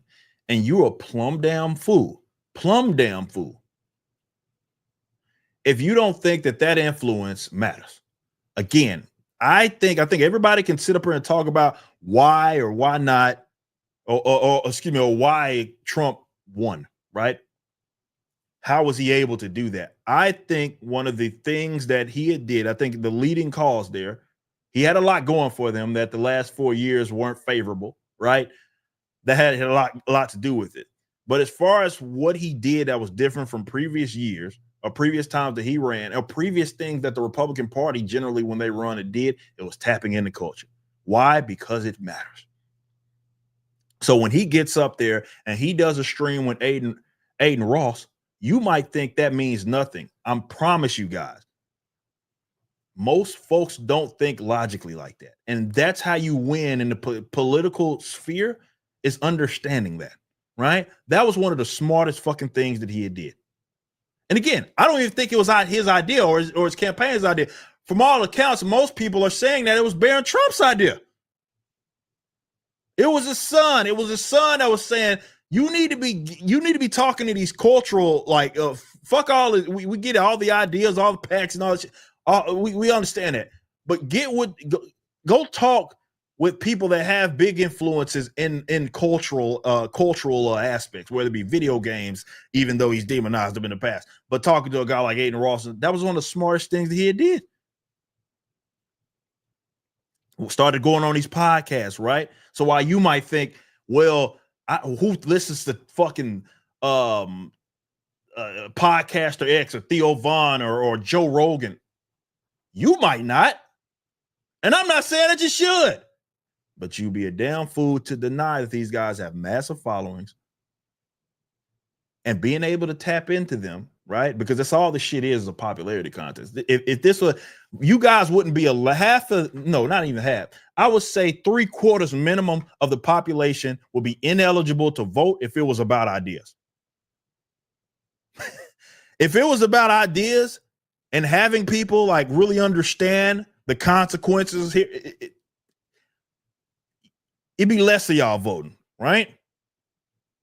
But that's not how it is, because it's a popularity contest. It ain't about getting the people that are the smartest in the room. That's irrelevant to the presidential election, to any election for that matter. It's a popularity contest.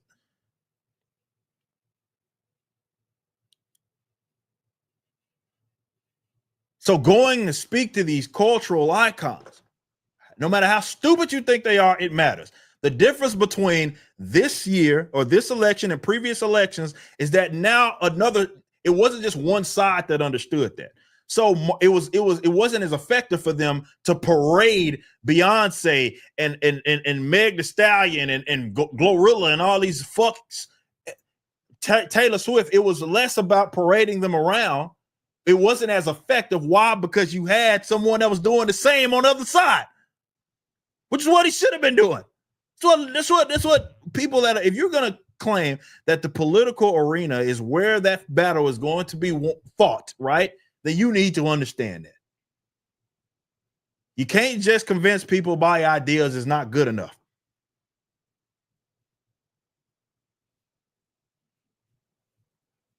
So it matters, right? It does matter. It's effective. And they've known that the difference between now and previous years is that, well, finally you had at least a Republican, right? That, again, maybe it wasn't his own idea. Maybe it was his son's idea. That's neither here nor there. But at least someone was in his ear saying that you can't keep talking to the same boomercons, bro. go fucking get out there and try to connect with people that are culturally involved, because that's where the battle's going to be won. In the end, it's not just about newbie registrations or political conversion. It's about inspiration for the already committed to and solve. Says those who already knew who they were going to vote for didn't cherish the memory of hearing Isabel sing Hope of the High and blah, blah, blah, or Gaga sing God Bless America any less for the electoral loss. And in the wake of the national defeat, there's a sense of feeling less alone and ready to move forward, even in some of the tweets that have gone out watching Eilish dedicate your power to dishearten the women. Billie Eilish. The night after the election is reheartening. Even having Bette Midler tweet out a lengthy bullshit, whatever, blah, blah, blah. Nobody cares. Whether it has any effect or not, everyone has to answer the question for themselves, if not their children. What did you do in the war, Daddy? Imagine feeling as Bruce Springsteen did, that Donald Trump is the most dangerous candidate for president in my lifetime, and then stifling that because of what the New York Post or the tweets on Elon Musk platform might write. Not everyone in music or Hollywood should feel a requirement to speak up now or in the future any more than they should feel pressure to shut up. I often think back to interviewing Willie Nelson during the thick of 2004 election and asking how political he felt comfortable being, given his well-known liberal-leaning convictions. I guess that's what Willie Nelson said. I think it's important that we have a change in the direction of our country is going. He told me at the time, but I sing to Democrats and Republicans every night. I don't want to do or say anything that's going to make half of my crowd get up and leave the building. See, that's because that position is a smart position, right? If you are that massive, right, that's the position. It's sure I have my positions, but Republicans buy sneakers too, right? So I'm not going to purposely go out of my way to alienate that part of my audience.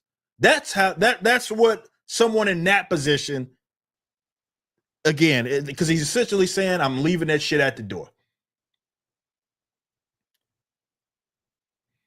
Because the election's over, the November selection, November 2nd and November the 3rd, I'm still going to be out there on the highway. That's true. I can imagine shut up and sing crowd applauding those sentiments of Nelson's as good common sense. Well, it is. But there's a big asterisk to Willie explaining why he doesn't take stands in concert.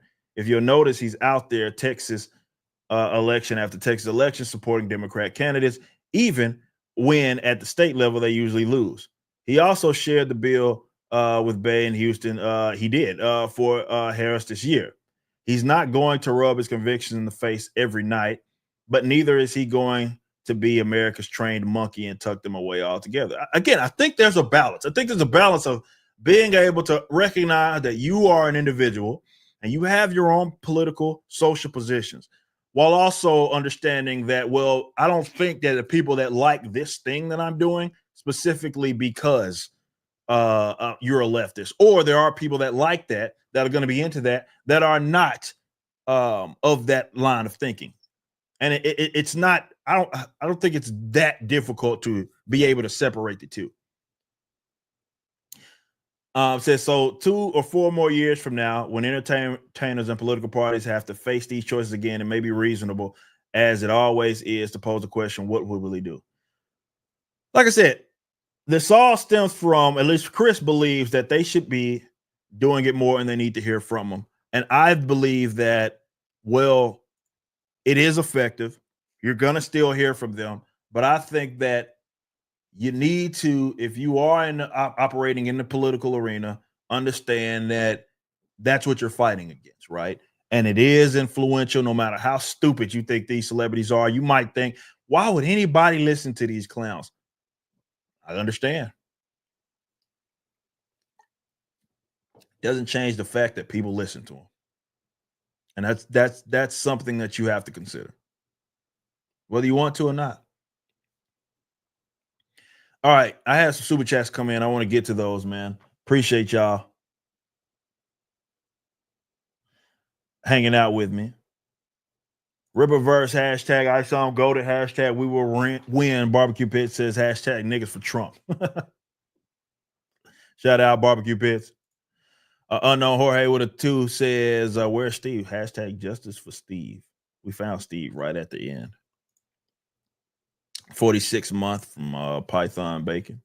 East Coast Toasty Boy with 26 months says YouTube ban saying squirrel's name. Talking about Peanut? Canonized Peanut in the Ripperverse just for squirrel, says East Coast Toasty Boy. Taylor Swift should have run as a third party for $1. Ref Webb with a 2 says fuck sakes, cancel Disney Plus. I don't have it. Rogue 2 with a Rogue with a 2 says Hollywood turned the shotgun on their own feet. Yeah, it was their own doing. Nobody told them to get this involved. They did it themselves. Tom Cooper with 12 months. Appreciate that. Shout out. And a 5 from Tom says ongoing culture. The last 2 minutes of Joe Rogan's show with Dave Smith had Joe saying he wanted to get Trump on for Dave to make an anti-war case. Well, as you guys know, Dave Smith is is a good friend of mine. Go back. To me, right now, he is the most influential libertarian on the planet. And I'm glad that it's him. I'm glad that it's him, for sure. But yeah, I would love for that to happen as well. I think that's kind of leads to kind of what I think needs to happen, right? I mentioned this last night or Saturday on Flashcast, right? And that if Trump and his administration is very serious about addressing the problem of inflation, there are some things that absolutely have to happen, or anything that they say about what they can do is bullshit.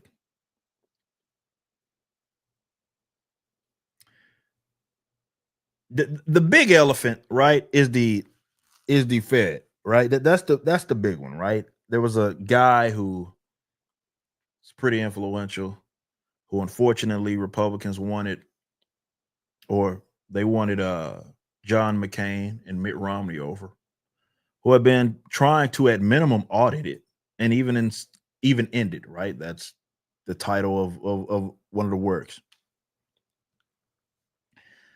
That's the big thing that has to get addressed is the Federal Reserve, right? Because in combination with the Treasury collaborative effort, they are able to monetize their debt. Okay, the government, that is, right? Only people benefit from printing money like it's going out of style are banks and the first handlers. Okay, they love that shit. Everybody else, it sucks because, well, your money is being actively devalued. So that has to be addressed. How that's going to be addressed? Yeah, I would say abolishing the whole bitch. Is he going to do that? I don't know. So can you at least get it audited, right? Can you at least do that? And I think there needs to be a push from Trump to do that. Okay? Secondly, spending. Okay? This was something that you need to be honest with yourselves. If you are a Trump fan, you do not help him out in his second term by being oblivious to this. He fucking sucked with regards to his spending efforts.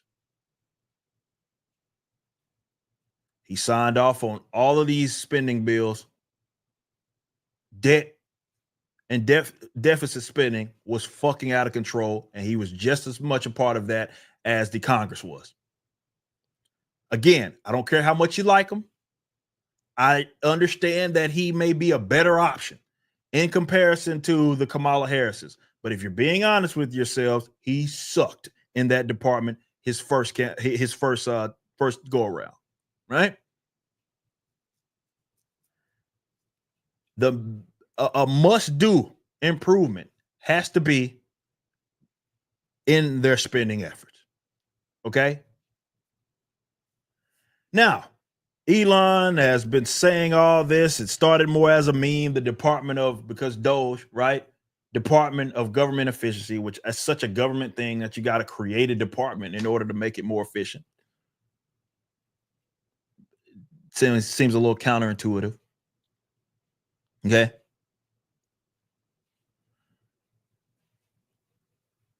But there's so much that needs to be eliminated. So much that can be done to help this issue, right? Congress. It's not like I anticipate that they're going to support it, but one thing that seems to be the most obvious is single issue voting on these bills. I don't care how up you're going to be at night or how much you have to work because of it. How about do that? Because that's what supposedly, if you believe in this whole election process, that's what they're there to do the fucking work, right? So is it going to kill you to, instead of having a bill that's has a million fucking things in it that nobody reads, how about focusing issue to issue? Okay. So you got to get the spending under control.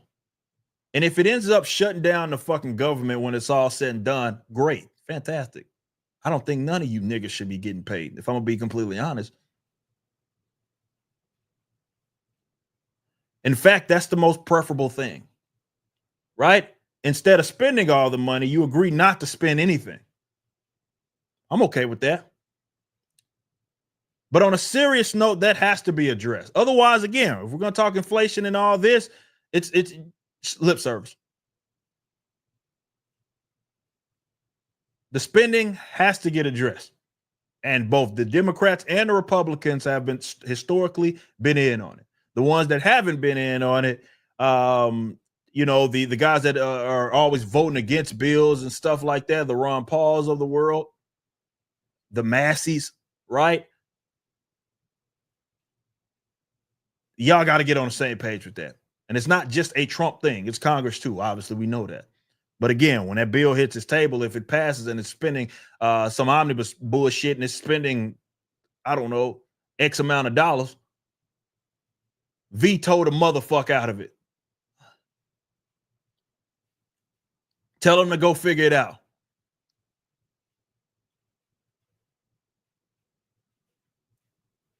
So yeah, the obvious thing, hey man, I get it, he's up there in age, but man, wouldn't it be great to at least just fucking consult with Ron Paul? Absolutely.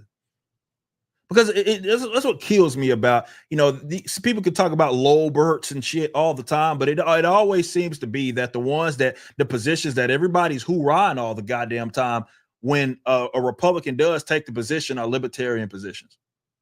Oh, those libertarians, they're so fucking stupid. They don't know shit. They don't know a goddamn thing. Oh, well, Trump's floating around the idea because one of his staffers talked about eliminating the IRS.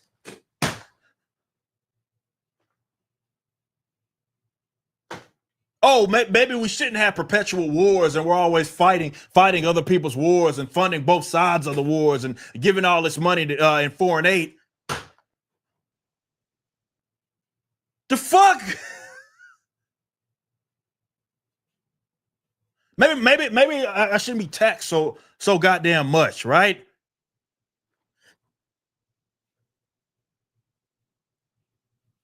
These are libertarian positions.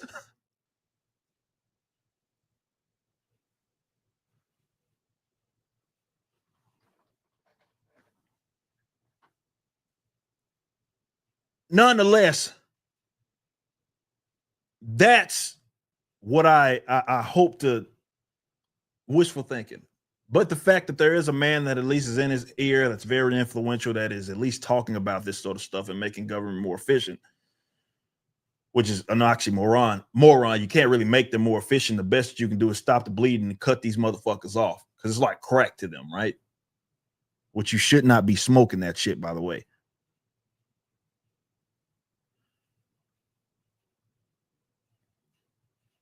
Giving them as little power as possible is the preferable way to deal with this.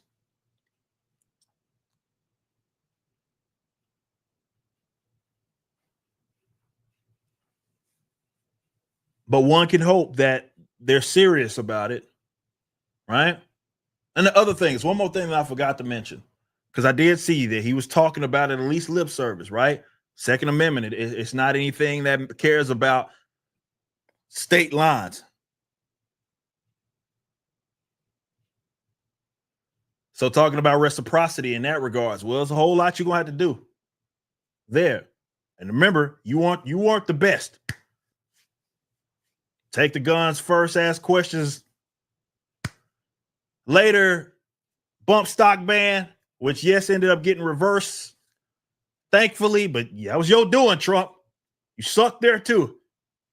Again, two things can be true. Can they be better than the Democrats? Yes, but can they also suck? Absolutely. But this go around has a chance. Seeing people gun rights activists. This National Firearms Act needs to be addressed. It does. It needs to be fucking eliminated. In fact, there was a National Firearms Act that Trump referred to during the bump stock ban. Because in reference to the National Firearms Act, it made machine guns illegal. So basically what the government can do now, and that was a precedent that it was about to set, was that they can say that any fucking attachment that speeds up the rate of fire turns the gun into a machine gun, and therefore it is illegal. It's dangerous. I don't think people actually read that executive order, if you will. It was fucking terrible. But the National Firearms Act has got to go.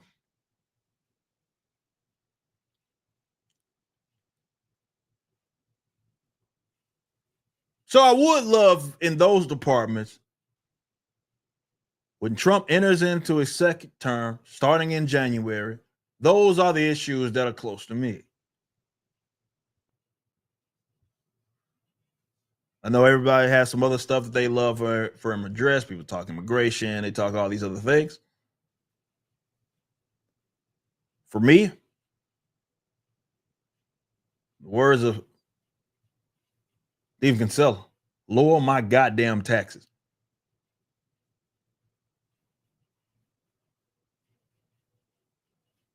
Free Ross, yeah, that's another one. We'll see if he sticks to his word on that.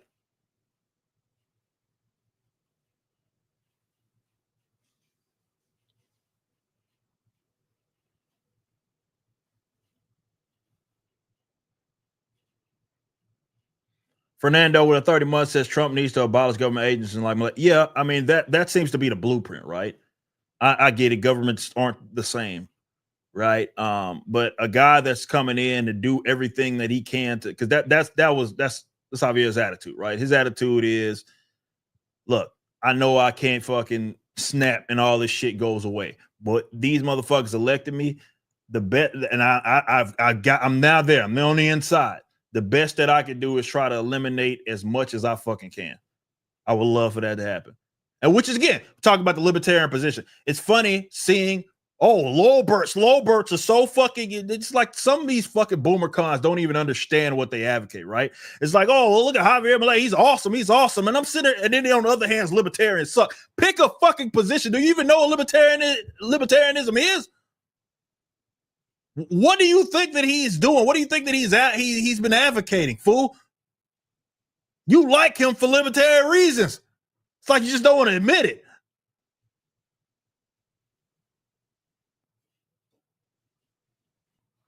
But one can only hope that he does take a page out of that book and just goes fucking ape shit on just getting rid of as much shit that he can that's within his power.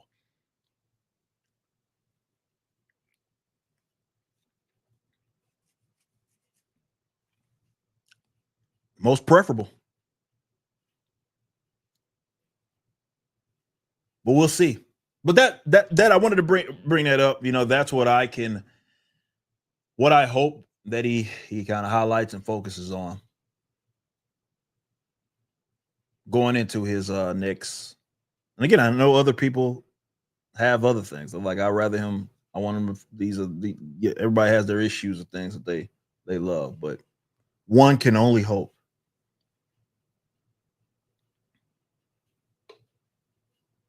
One can only hope.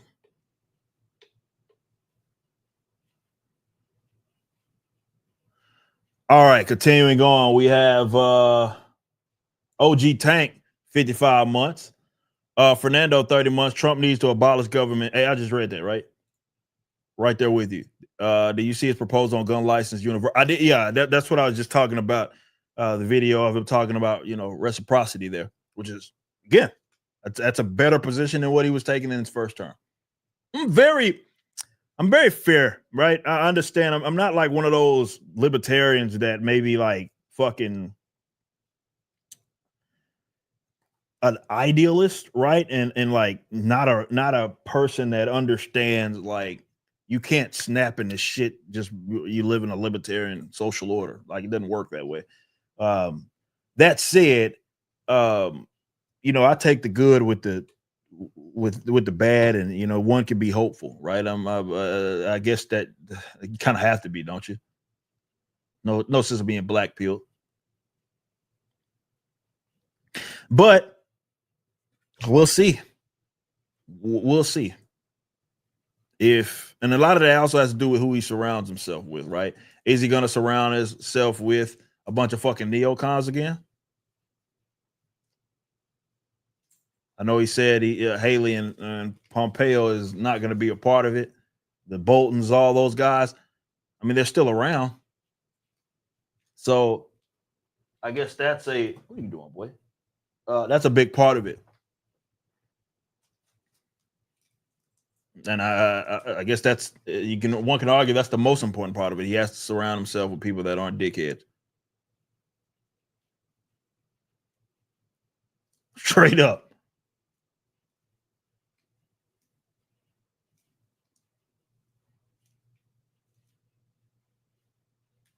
We'll see. We will see. All right, guys. Remember, it is the final week of the Horseman, which has over 12,000 total books sold. Appreciate y'all and all the love that y'all been showing there. We expect, as we always get a final week, to be a massive boost. So appreciate y'all so much.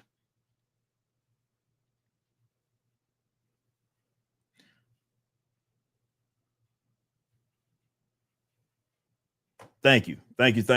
So go grab that, rippaverse.com. We, of course, have Blood Ruth #1, as well as Achromatic Chronicles green. You can get blue as well on rippasin.com. So be sure to grab those right now. Final week to reserve those copies. Like Jesus says with the two, I support him because of his stances are anti-authority. Interesting.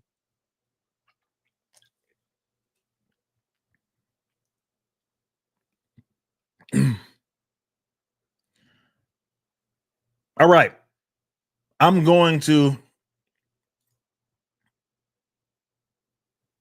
get up out of here. I've been streaming way longer than what I anticipated, and I got to get to work. It's Monday, so I'm going to bounce. Appreciate y'all hanging out with me.